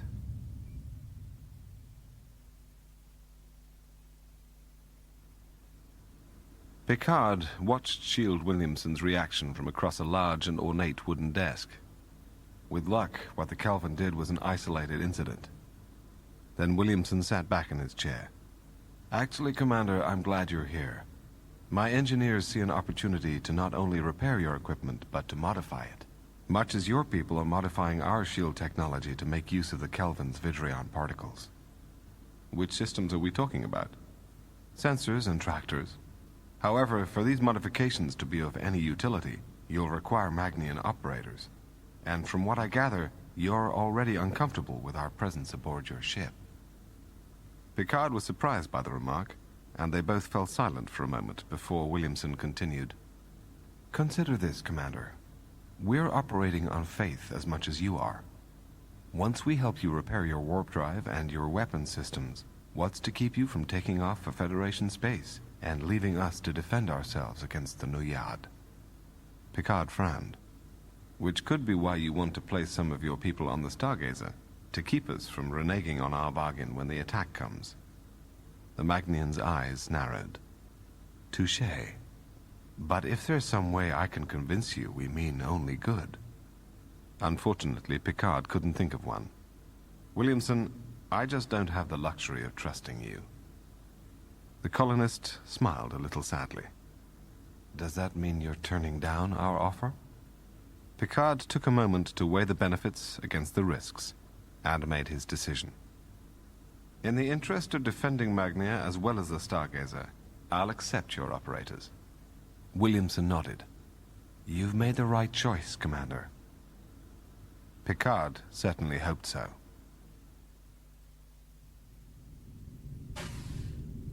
Later, when Picard entered his quarters, he sought out his bed and sank into it gratefully. It had been a long day. All in all, the work had gone well, both on the Stargazer and on the planet's surface. The only fly in the ointment was the incident with Jamar. However, there hadn't been any reprise of it, nor had Picard been forced to deal with any other instances of hostility. Envisioning an emergency, he swung his legs out of bed and returned to his anteroom. Come. Lieutenant Vigo entered the room a little tentatively. What is it, Lieutenant? The Pandrolite looked apologetic. I have some news you're not going to like. Remember the shuttle that exploded prematurely when we were trying to liberate the colony? At the time, it appeared to be an accident. But just a little while ago, one of the Magnian engineers came across some evidence that indicates otherwise. Crossing to Picard's workstation, Vigo brought up a red and blue diagram of a secondary command junction. This is one of the switching points from my bridge console to the remote control node. During the battle, all my signals to the shuttles passed through it. Take a close look. The junction has been modified. If someone had wished, they could have taken advantage of this situation to blow up one of the Stargazer's shuttles without warning. In fact, they could have blown up all the shuttles. Picard looked at the acting weapons chief. It seems we have a saboteur on our hands. Do you have any idea who it might be? Vigo shook his hairless blue head. No, sir. However, I believe there are ways to find out. See that you pursue them. However, you must do so without letting anyone know what you're doing. We need to keep this privileged information for the time being. As the doors to his quarters slid closed, Picard dropped into a chair. He heaved a sigh. Just when he thought the dawn might be in sight, the shadowy figure of a saboteur had appeared on the horizon. Looking up at the intercom grid in the ceiling, he called upon the one man he felt he could trust implicitly. Mr. Benzoma, this is Commander Picard. Meet me in my quarters. I've learned something you may find interesting.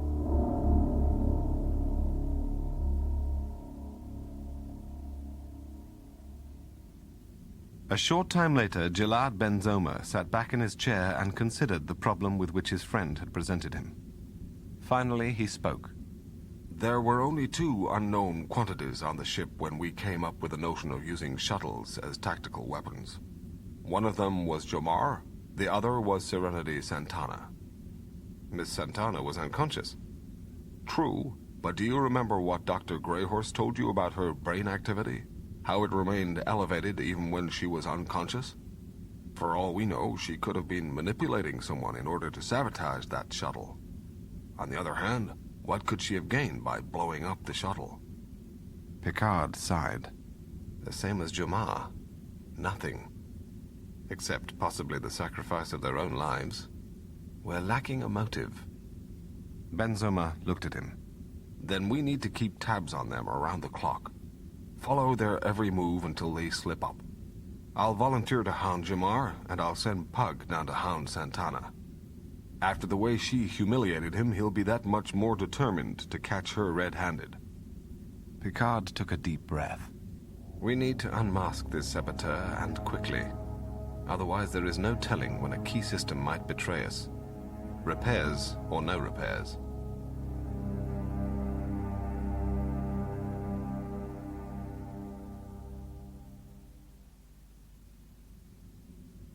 It was early the next morning, as Picard was getting dressed, that he got a call from Shield Williamson.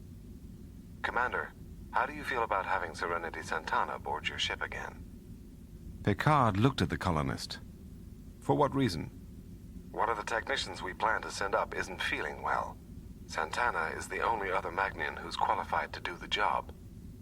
Picard shook his head. You must know how this looks. Yes, like I'm trying to pull a fast one. Picard considered his options. It would certainly be a simpler matter for Pug Joseph to keep an eye on Santana if she were working there on the Stargazer. Send her up. But even as he extended the invitation, he could feel himself inching further and further out on the limb he had chosen.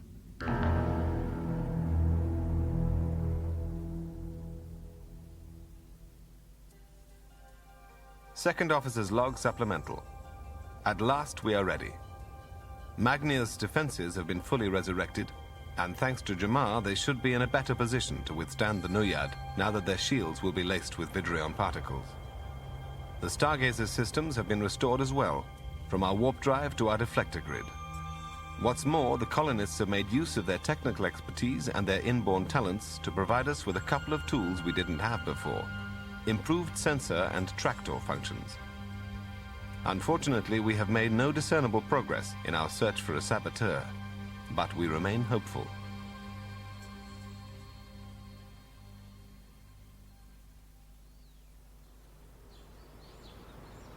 Figure Simonon looked up at the wedge of blue sky caught between the spires of Magnia's tallest towers.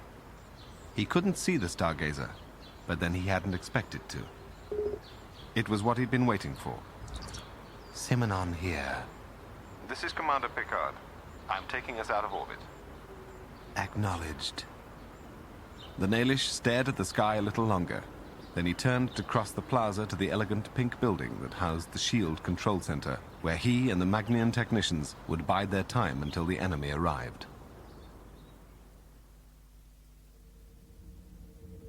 Less than 17 hours after Picard removed the Stargazer from Magnia's sensor range, he heard Gerda Asmund announce the approach of 2 vessels she had spotted on her monitor.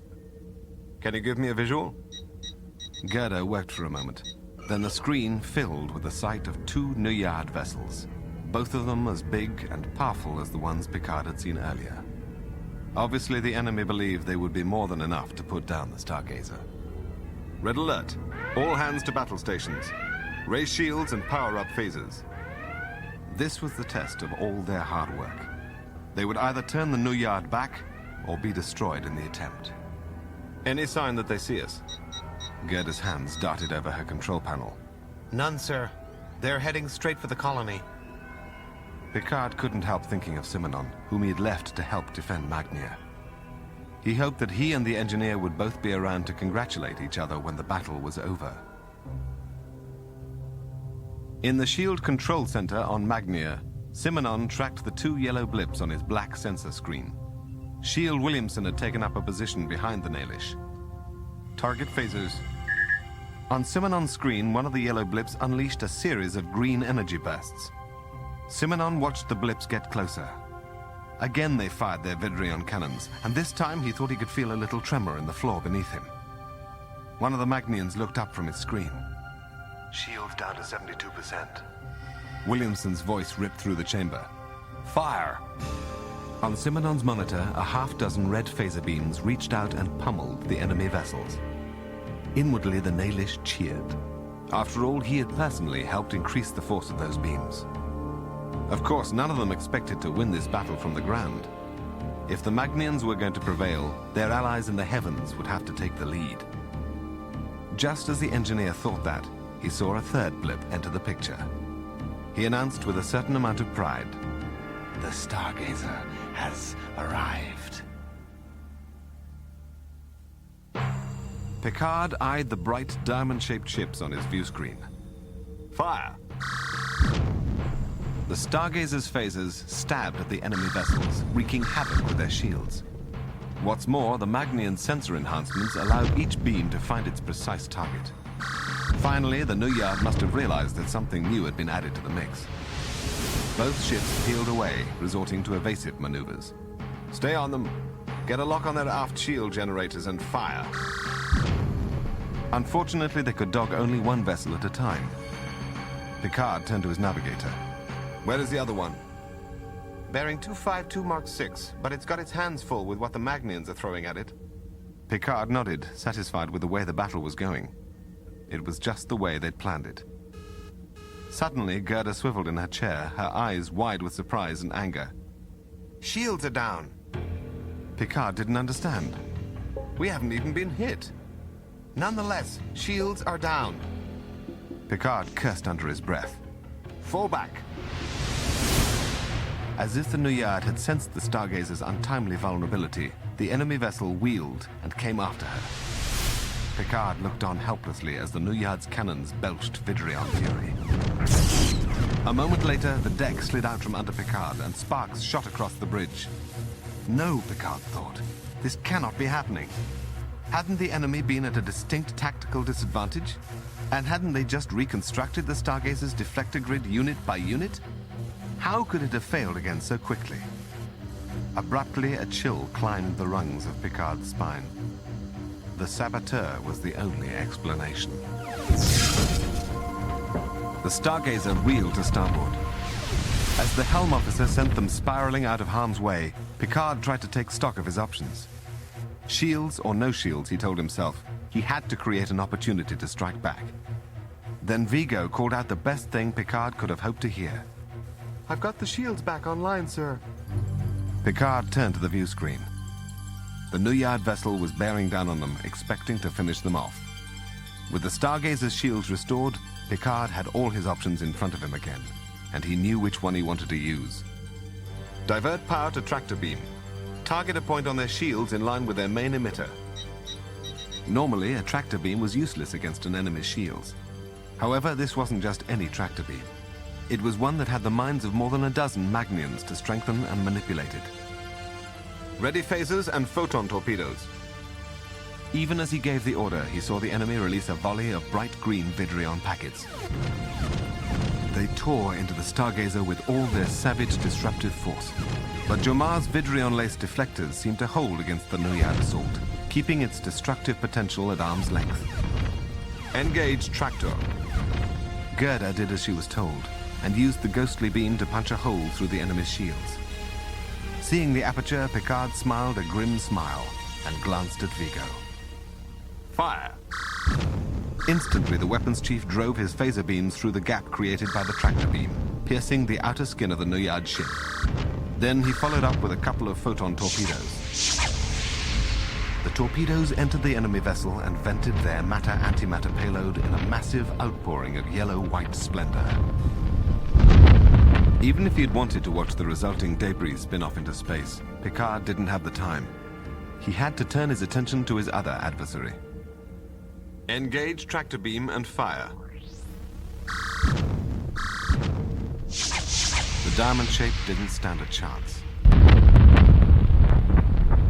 Picard turned to Gerda. Well done. Damage? Shields are down 22%, otherwise all systems are functioning at rated capacity.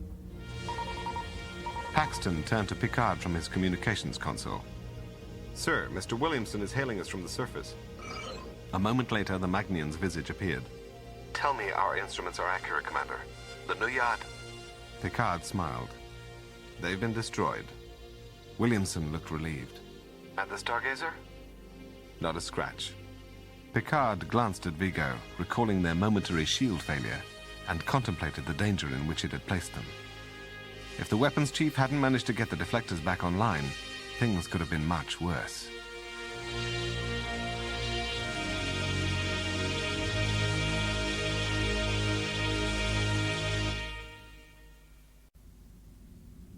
Picard sat behind his desk and regarded his acting weapons chief. What happened out there? Vigo frowned. Honestly, sir, when we lost our shields, I was too surprised to even think for a moment. Then I thought of the saboteur. I remembered how he had run a parallel data line through that command junction, and I started thinking of which command junctions were involved in the deflector function. As it turned out, there were only 4 of them, so I began bypassing them one after the other. After I bypassed the third one, we regained shield control. And you brought the deflectors back up? The weapons officer nodded. That's correct, sir.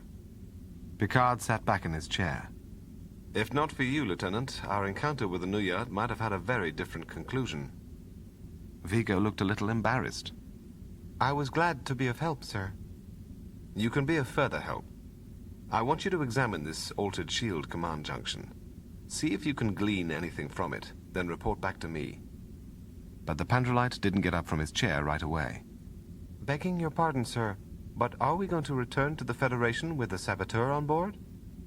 Picard understood immediately. If their shields dropped just before they went through the galactic barrier, they would be naked to the phenomenon. The crew would be completely and utterly exposed to the barrier's mysterious and volatile energies. Clearly, they couldn't go back to the Federation as they'd planned.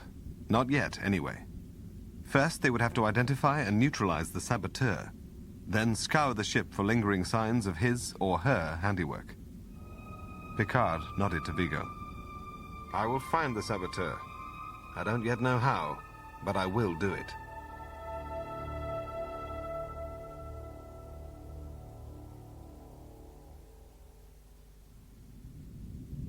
Carter Greyhorse walked into the Stargazer's lounge, where Commander Picard was already seated at the black oval table. Soon, Ben Zoma, Simonon, and Paxton walked into the room and took their seats. Then Vigo and Jamar joined them. Picard began, "The reason I called this meeting is to discuss what course of action we should adopt next." Simonon looked at him. I'm a little confused. Aren't we supposed to be going home to warn the Federation about the Nuyard? Indeed, that is the agenda I had intended to follow. However, it occurs to me there is something more we can accomplish here before we return. As you will recall, we were told about a supply depot that the enemy had set up on this side of the galactic barrier, one that seemed to be a critical part of their invasion plans. Greyhorse thought he could see where Picard was headed. You want to scout out this depot? Picard looked at his assembled officers and allies. No, I want to destroy it. Simonon's slitted eyes narrowed in his scaly face. Let me understand this. You want to attack an enemy installation where we're liable to face a force considerably larger than 2 ships? And you want us to do it entirely on our own? Picard leaned forward.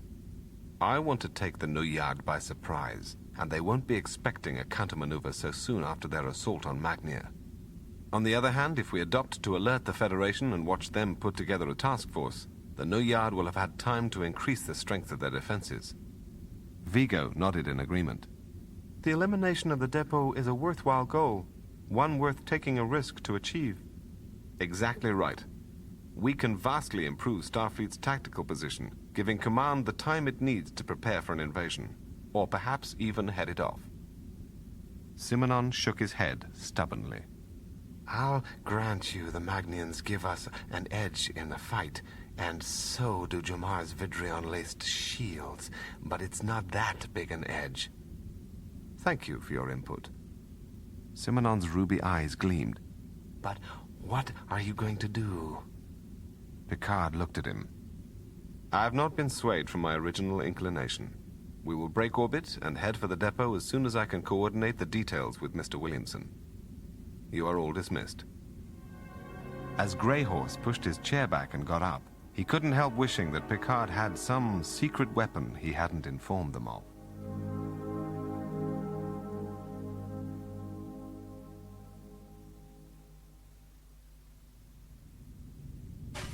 As the doors to his quarters whispered closed behind him, Picard made his way to his workstation, sat down and established contact with a terminal elsewhere on the ship. A moment later, Ben Zoma's face appeared on the screen. What did you think of my performance? Ben Zoma shrugged. I thought they bought it. Picard smiled. So far, so good. Now let's hope the saboteur takes the bait. In truth, he had no intention of attacking the supply depot. The only reason he'd announced his desire to do so was to encourage the saboteur to rig another command junction. Except this time, Picard would have Vigo monitoring every command junction in the ship, looking for anyone who might want to crawl into a Jeffries tube when no one was looking. And when they found that person, they would have their saboteur.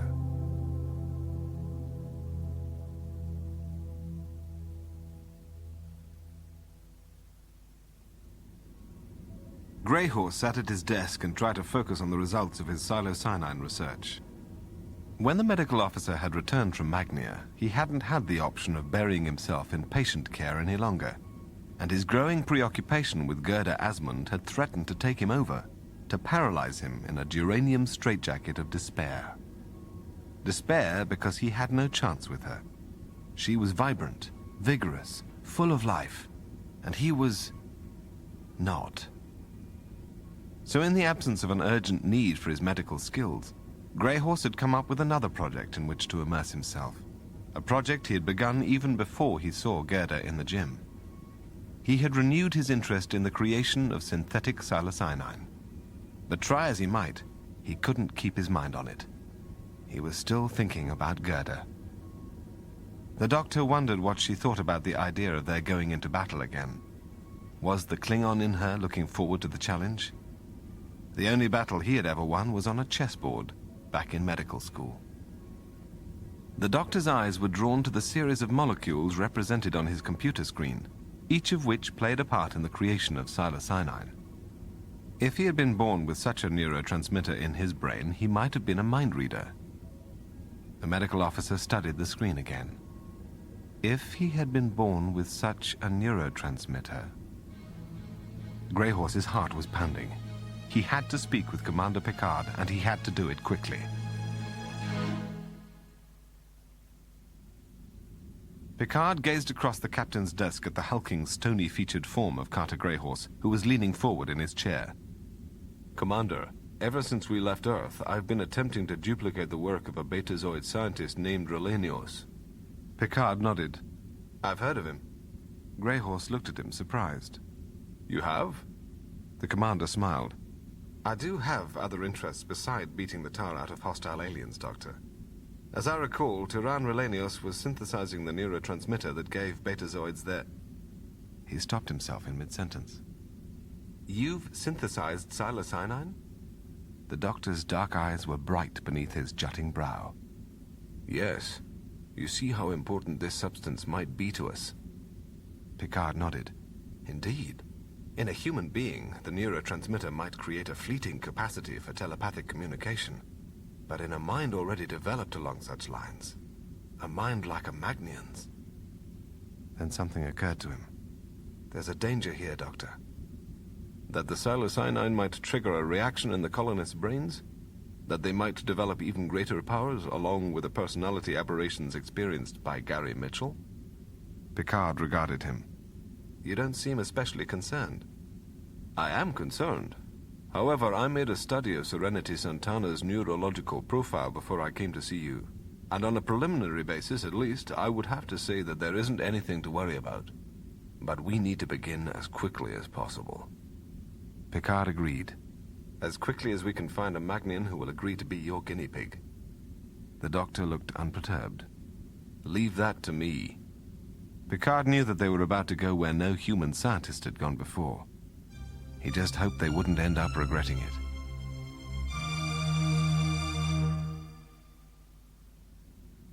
Second Officer's Log Supplemental.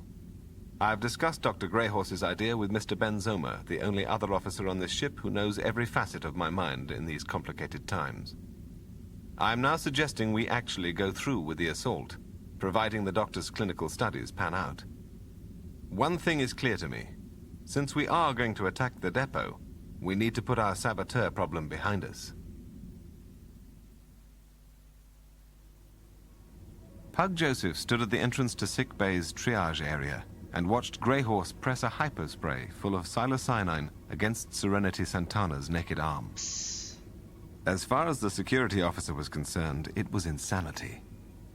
If Santana was the saboteur and wanted to see the Stargazer destroyed, why give her yet another tool to accomplish that?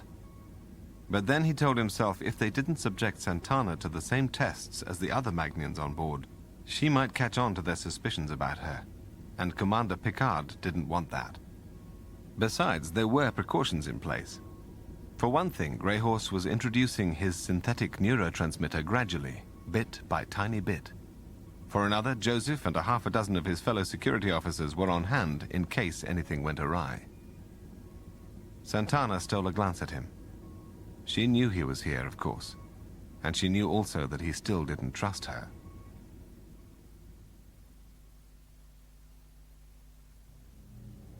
As Gilad Ben Zoma entered the Stargazer's spare and economical engineering section, he saw the unmistakable figure of Jamar standing in front of a sleek, black diagnostic console. The Kelvin had spent much of the last 2 days at the console, checking and rechecking for flaws in his Vidrion injectors. The Kelvin hadn't given even a hint that he meant to damage anything or obstruct any aspect of the ship's operations. He had simply run the same program over and over, as if he was searching for something. Ben Zoma wanted to know what it was. He purposefully smiled. You know, having made your contribution already, all you can do is mark time until we reach the depot. The Kelvin kept his attention on his screen. Inactivity is not as distasteful to my species as it is to yours, so even if I were marking time, it would not be a problem. However, I am seeking the source of the shield lapse we suffered during our most recent encounter with the Nuyad. That's right. There was a lapse, wasn't there? Jamar scrutinized him with his unblinking, pale blue eyes.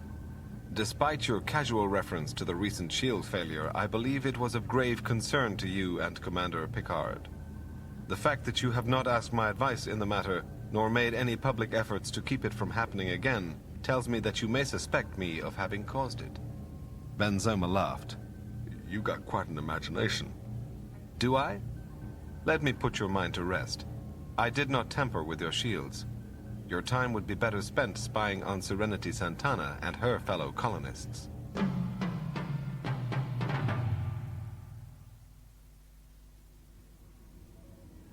Carter Greyhorse sat back in his chair. Commander Picard, this is Dr. Greyhorse. I've completed my clinical work and I've come to a conclusion. As far as I'm concerned, there's no reason not to give the Magnians full doses of the synthetic psilocyanine. They've shown no personality aberrations? None that I've noticed. And their abilities have been amplified? By 50 to 70%, depending on the individual. Enough, I imagine, to make a difference in the effectiveness of our enhanced tractor beam. Tell me, Doctor, if you begin administering full doses to the Magnians now, how long would it be before they took effect? 2 to 3 hours, again, depending on the individual. We will arrive at our target in approximately 36 hours. Plan accordingly. Picard out.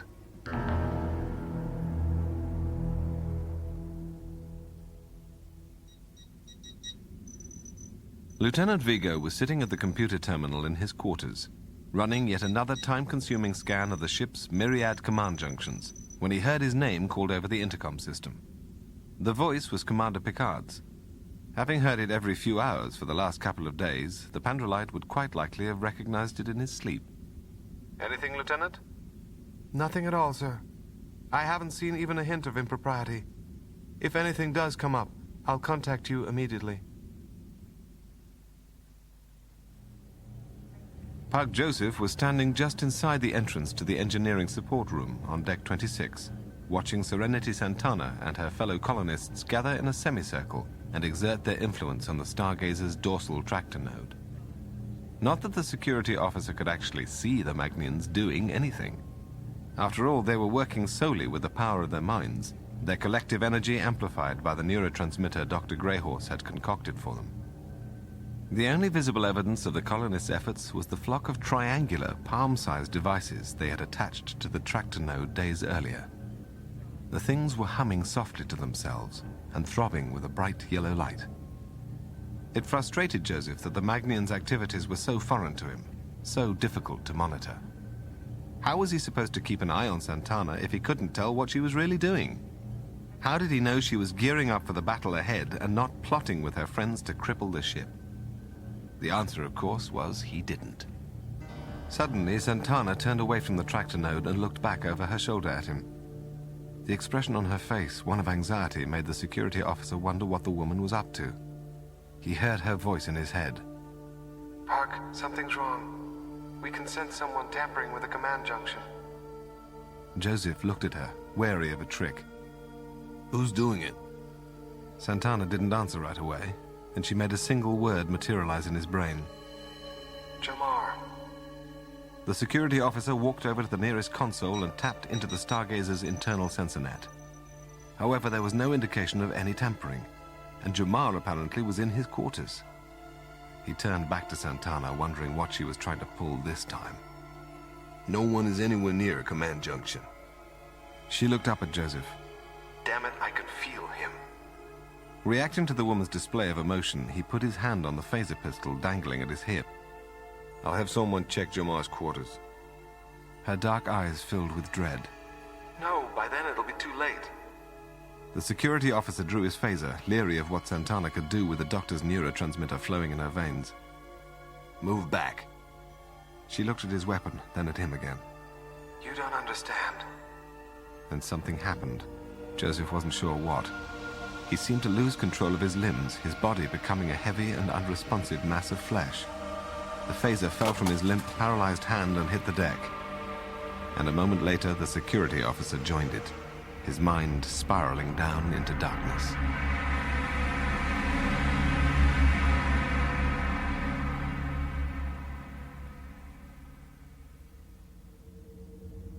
As Picard watched, Gerda Asmund manipulated her controls. A moment later, the view screen filled with the image he'd been waiting for. The depot looked more like a fortress than a supply facility.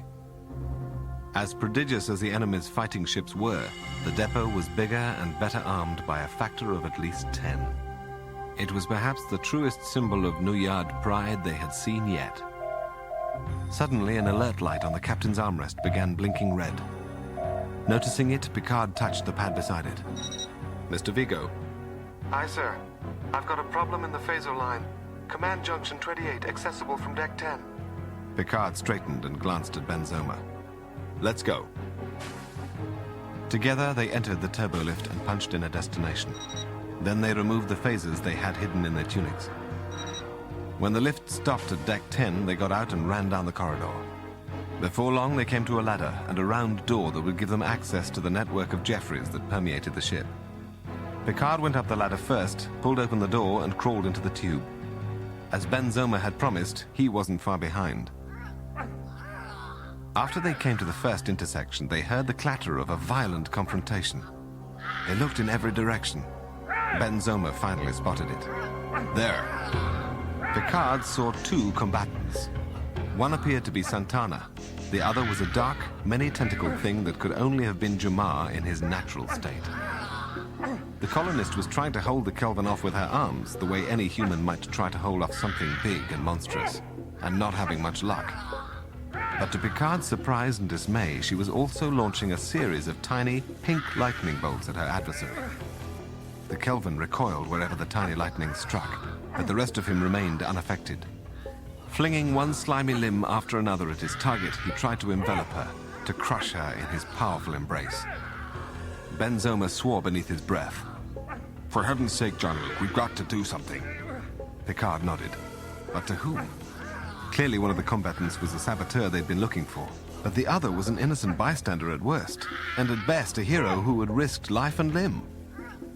Picard told Ben Zoma his decision. We'll stun them both. As Picard took aim at Santana, her eyes seemed to reach out to him, pleading for understanding. It was all the distraction that Jamar needed. Lashing out at Santana, he snapped her head back. The colonist went limp, but before she could slump to the bottom of the tube, the Kelvin caught her up in his tentacles. Jamar, let her go. The Kelvin turned to him and underwent a transformation. He seemed to reshape himself before Picard's eyes, his tentacles shrinking and consolidating, and giving way to arms and legs. In a matter of seconds, Jamar had assumed his human form again. With an unconscious Santana in his arms, he approached the Starfleet officer. I have apprehended the saboteur.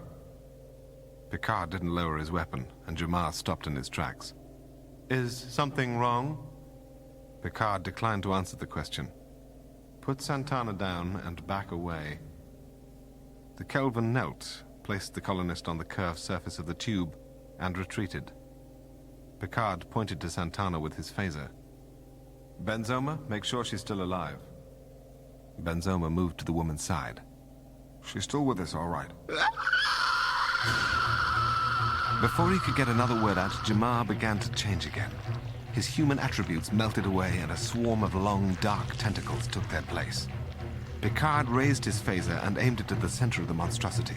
But before he could press the trigger, he felt something clammy close around his hand and wrench his weapon out of his grasp. Ben Zoma wasn't quick enough either. Jamar snatched the man's phaser away with one tentacle and lashed him across the face with another. Unable to escape, Picard watched helplessly as a swarm of tentacles slithered towards his throat. The Kelvin's grip tightened and Picard's breath was cut off. He saw darkness closing in on him. The Kelvin seemed to stagger under the impact of a phaser's fire and lose his grip on Picard's wrist and ankle. Picard's instincts told him to run, to get out of the range of the Kelvin's deadly tentacles. But he resisted the impulse and did something else entirely. He sought out his captor's face, if it could indeed be called a face, and drove his fist into it as hard as he could. The yellow eyes blinked, and the pink maw screamed in surprise. The Kelvin collapsed, his long, snake-like limbs flying in every direction. Picard kicked away a tentacle that lay across his foot and turned to his rescuer. It was Pug Joseph, staring wide-eyed at Jamar with his weapon still in his hand. "Mr. Joseph?" The security officer looked as much in need of an explanation as Picard. Before Picard could clear up any of the confusion, he had the Kelvin's other victims to think about. Locating Ben Zoma, he saw that his friend was trying to sit up. A good sign indeed. Santana, on the other hand, was still stretched out on the bottom of the tube. Picard told Joseph, "I believe she will be all right." But she wouldn't be participating in any battles anytime soon, he decided. And not just because of the beating she'd taken. Santana had never demonstrated the ability to create pink lightning bolts before, but Gary Mitchell had. If the Magnian's newfound ability was a side effect of the doctor's psilocybin, Picard was going to shut the experiment down as soon as possible. "Picard to security. I need all the officers you can spare on the double. I'm in a Jeffries tube accessible from Deck 10. I have injured to get to sickbay." Ben Zoma was holding the side of his mottled, swollen face as he staggered to his feet. "What happened?" "We found our saboteur."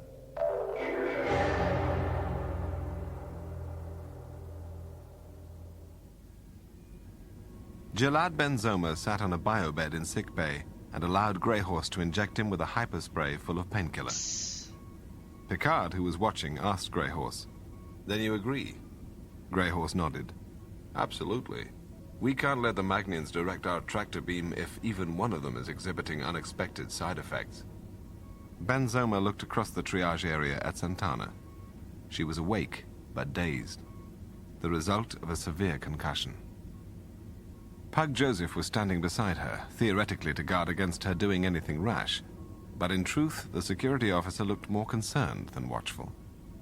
As Ben Zoma understood it, Santana had knocked Joseph out in an effort to reach Jomar before he could carry out his latest act of sabotage. When she found herself unequal to the task, she roused the security officer telepathically, something she couldn't have done without the psilocybin amplifying her abilities, and summoned him to tip the balance. Ben Zoma was glad she had, and he wasn't the only one. Suddenly, a handful of security officers escorted Jomar into sickbay. The Kelvin had assumed human form again, Ben Zoma noticed, and didn't appear to be offering the officers any resistance. Greyhorse indicated an empty biobed. "Bring him over here," Jomar protested. "I am not in need of medical attention." "I'll be the judge of that." As the Kelvin was brought to the bed, Ben Zoma looked at Picard. "Are you all right?" "I'll live, if only long enough to find out our guest's motivation for sabotage." "I'd be interested in that story myself. And now that we're not headed for the depot any longer, we'll have plenty of time to hear him tell it." "Not headed for the depot?" "Our secret weapon is kaput, remember? Without the Magnians manning our tractor beam, we don't stand a chance. And with our saboteur out in the open, there's no reason to even pretend we're going."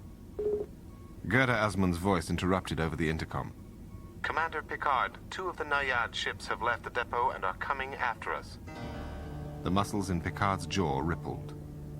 "Then again, perhaps we'll be having that battle after all." Ben Zoma sighed. "Without the Magnians, we'll be outgunned." They turned as they heard Jamar's voice. "We can still beat them." Picard looked into the Kelvin's pale blue eyes. I beg your pardon? I said we can still beat them. That is, if you allow me to complete the work I did in an attempt to minimize the effects of your plasma flow regulator and distribution manifold on your phasers system. Ben Zoma understood. I get it now. You were trying to streamline our plasma delivery system and beef up our phaser power. That is correct. The incidents you no doubt attributed to sabotage were inadvertent and unfortunate. Picard regarded the Kelvin with narrowed eyes. You were expressly forbidden to tamper with the phaser system. Jamar looked unimpressed. The new yard must be stopped, Commander. And I had every confidence that the Stargazer's plasma conduits could tolerate the modifications. Picard turned ruddy with anger. It wasn't your choice to make, Jamar. I stand corrected.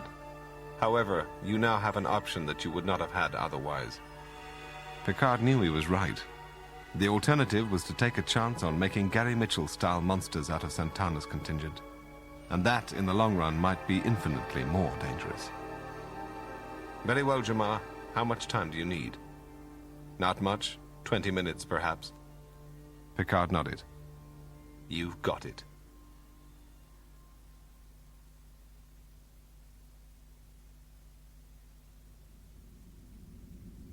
Second Officer's Log Supplemental. Rather than wait for the enemy vessels to come to us, I've decided to go on the offensive and meet them head-on. I hope Jamar's phaser enhancement is everything he claims it to be. In the dusky vermilion illumination of a red alert, Picard eyed the pair of New Yard vessels on his view screen. Power up phasers and photon torpedoes. Raise shields. The enemy vessels peeled off in different directions, aiming to catch the Federation ship in a crossfire. Picard thought for a moment and turned to his helm officer. Go after the one to starboard. Abruptly, the Stargazer veered to the right, keeping one of the New Yard ships in sight while momentarily ignoring the other. Lock on target. Fire. Twin phaser beams lanced through space and skewered the enemy ship. The New Yard ship succumbed to a second explosion and then a third, and finally came apart in a white-hot burst of debris. Gerda reported from her station. Enemy vessel to port. Bring us about. As they swung hard to port, the view screen displayed their other antagonist. Target and fire. Again, the enemy ship was ripped to shreds. Ben Zoma looked at Picard. Now what? Now we go after the depot. His colleague smiled a half-hearted smile. I was afraid you were going to say that. If you were in my place, would you be turning back now? If I were in your place, Jean-Luc, I wouldn't have gone this far in the first place. By Picard's estimate, they were still 250 billion kilometers from their target, more than 20 minutes travel at Warp 7. With their pursuers out of the way, there was still plenty of time to change course and head for the barrier instead. But Picard had undertaken a mission, and he was determined to see it through. Their struggles would soon be over, one way or the other.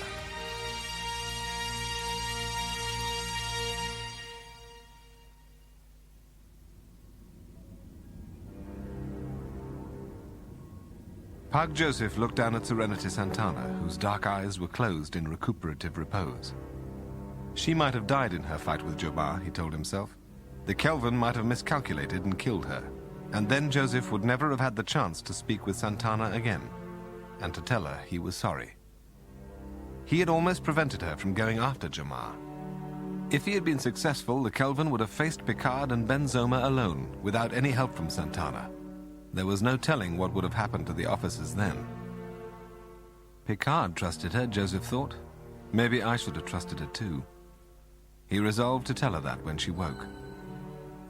There's no need. You've told me already. Santana opened her eyes and Joseph felt his face flush with embarrassment. You were reading my mind. Are you upset with me? Not anymore.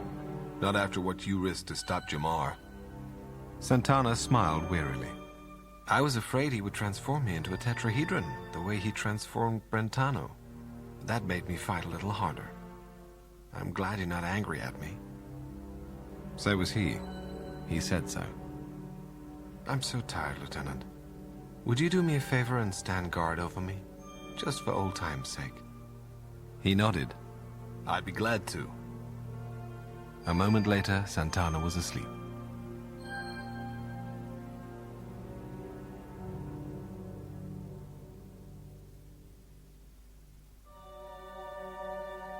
"20 minutes later, as the Stargazer reached the Nuyard supply depot, once again Stargazer's phaser beams punched through the shields of each of the guarding vessels, and each Nuyard ship met its demise in a ball of yellow-white flame. That left only one target, the supply depot.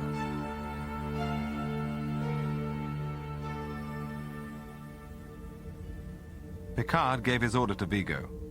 "Aim for its center. Fire when ready, Lieutenant." But the supply depot struck first. Seizing the captain's chair for support, Picard rode out one bone-jarring impact after the other. Vigo's voice was taut with urgency. Sir, phasers are offline. Picard felt the blood rush from his face. Without the amplified phaser power Jamar had given them, they were all but toothless. And the supply depot's gunners were too accurate, their weapons too powerful. Then Picard remembered something that one of his professors had taught him back at the academy. The larger and more complicated an object's shape, the more difficult it is to protect effectively. The depot was very large, very complicated. Its armor had to have some chinks in it. He had to find them. Mr. Vigo, analyze the installation's shield structure. See if you can find a weak point. He peered over the Pandrolite's shoulder as he called up a sensor-driven picture of the enemy's shields. Together, they pored over it. Vigo pointed to a spot between two of the massive diamond shapes that encircled the depot. There's a lower gravitation concentration at each of these junctures. If we can get close enough, we might be able to penetrate one with a few well-placed photon torpedoes. Picard agreed. We will get close enough. His helm officer did as she was instructed. Like a hawk stooping to take a field mouse, the Stargazer darted for the depot's weak spot. The Nuyard gunners must have seen them coming. Picard felt the bridge shiver. The view screen went dead for a second, then flickered back to life. Gerda called out, Shields down 90%. Picard shouted over the hiss of seething plasma. Now, Mr. Vigo. A string of golden photon torpedoes went hurtling toward the depot. Vigo unleashed one torpedo assault after the other, pounding the installation in a half-dozen places. And everywhere the matter-antimatter packets landed, they blew something up.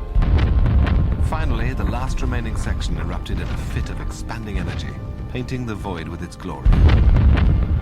Then it faded, leaving an empty space where a Nuyard presence had been.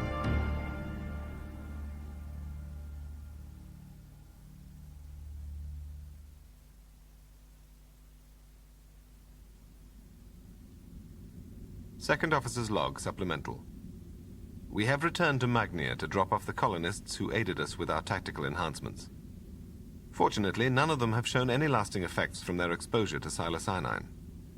As for Jomar, I am grateful for his assistance in destroying the Nuyard depot, which proved critical to our efforts. However, his arrogance, penchant for violence, and insistence on implementing his plans over our objections mark him as someone the Federation should avoid in the future.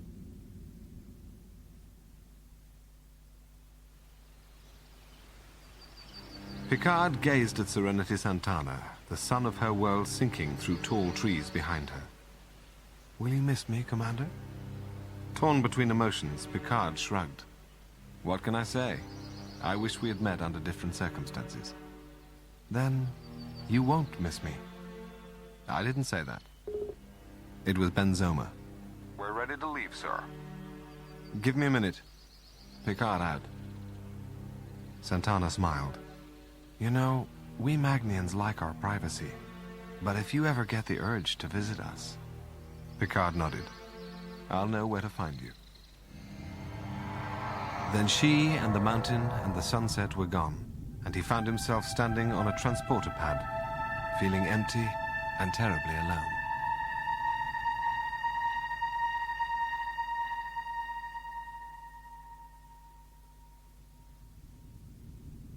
Carter Greyhorse was on his way to the mess hall to secure some lunch when he saw Gerda Asmund turn into the corridor up ahead of him. He would never have planned to confront Gerda with his feelings about her in a million years, but something about the moment seemed to reek of opportunity. Miss Asmund. Her expression wasn't an especially inviting one. What do you want? I'd like to talk with you sometime. She kept on going. Leave me alone. He grabbed her arm to hold her back. Please, I really need... Before he could finish what he was saying, Gerda lashed out at him with the heel of her boot. Without thinking, the doctor reacted and caught the navigator's foot in his hand. Suddenly, Gerda's attitude changed. She looked surprised at his quickness. Twisting out of his grip, she lashed out again, this time with her fist. It hit him hard in his solar plexus. As Greyhorse doubled over, she struck him in the chin with the heel of her hand. The blow drove his head up and back, sending him staggering into the bulkhead behind him. I didn't mean to antagonize you. Just let me... As before, she attacked him before he could speak. But suddenly, he slugged her. Either she hadn't expected Greyhorse to retaliate, or he just got lucky, because the blow caught her sharply in the side of the head. He spoke up while he had the chance. You're all I can think of. I can't go on like this. Gerda's eyes narrowed. You fight like a child. Greyhorse drew a deep breath. That was it, then. Gerda couldn't make it any plainer than that. He turned and retreated down the corridor. But before the doctor could get very far, Gerda spoke again. Greyhorse, meet me in the gym tomorrow morning at 8. Perhaps I can teach you to fight like a warrior. The doctor had never been an emotional man, but he felt such joy then, such a rush of heady optimism that he could barely find the voice to get out a response.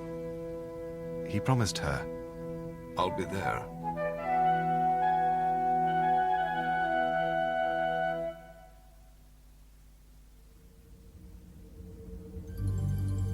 As the Stargazer hung motionless in space, Picard gazed at the immense, rose-colored expanse of the galactic barrier. He turned to the helm. Warp 6. Then with a gesture that suggested forward motion, he added, Engage. And they sailed into the scarlet abyss of the barrier to return to Federation space.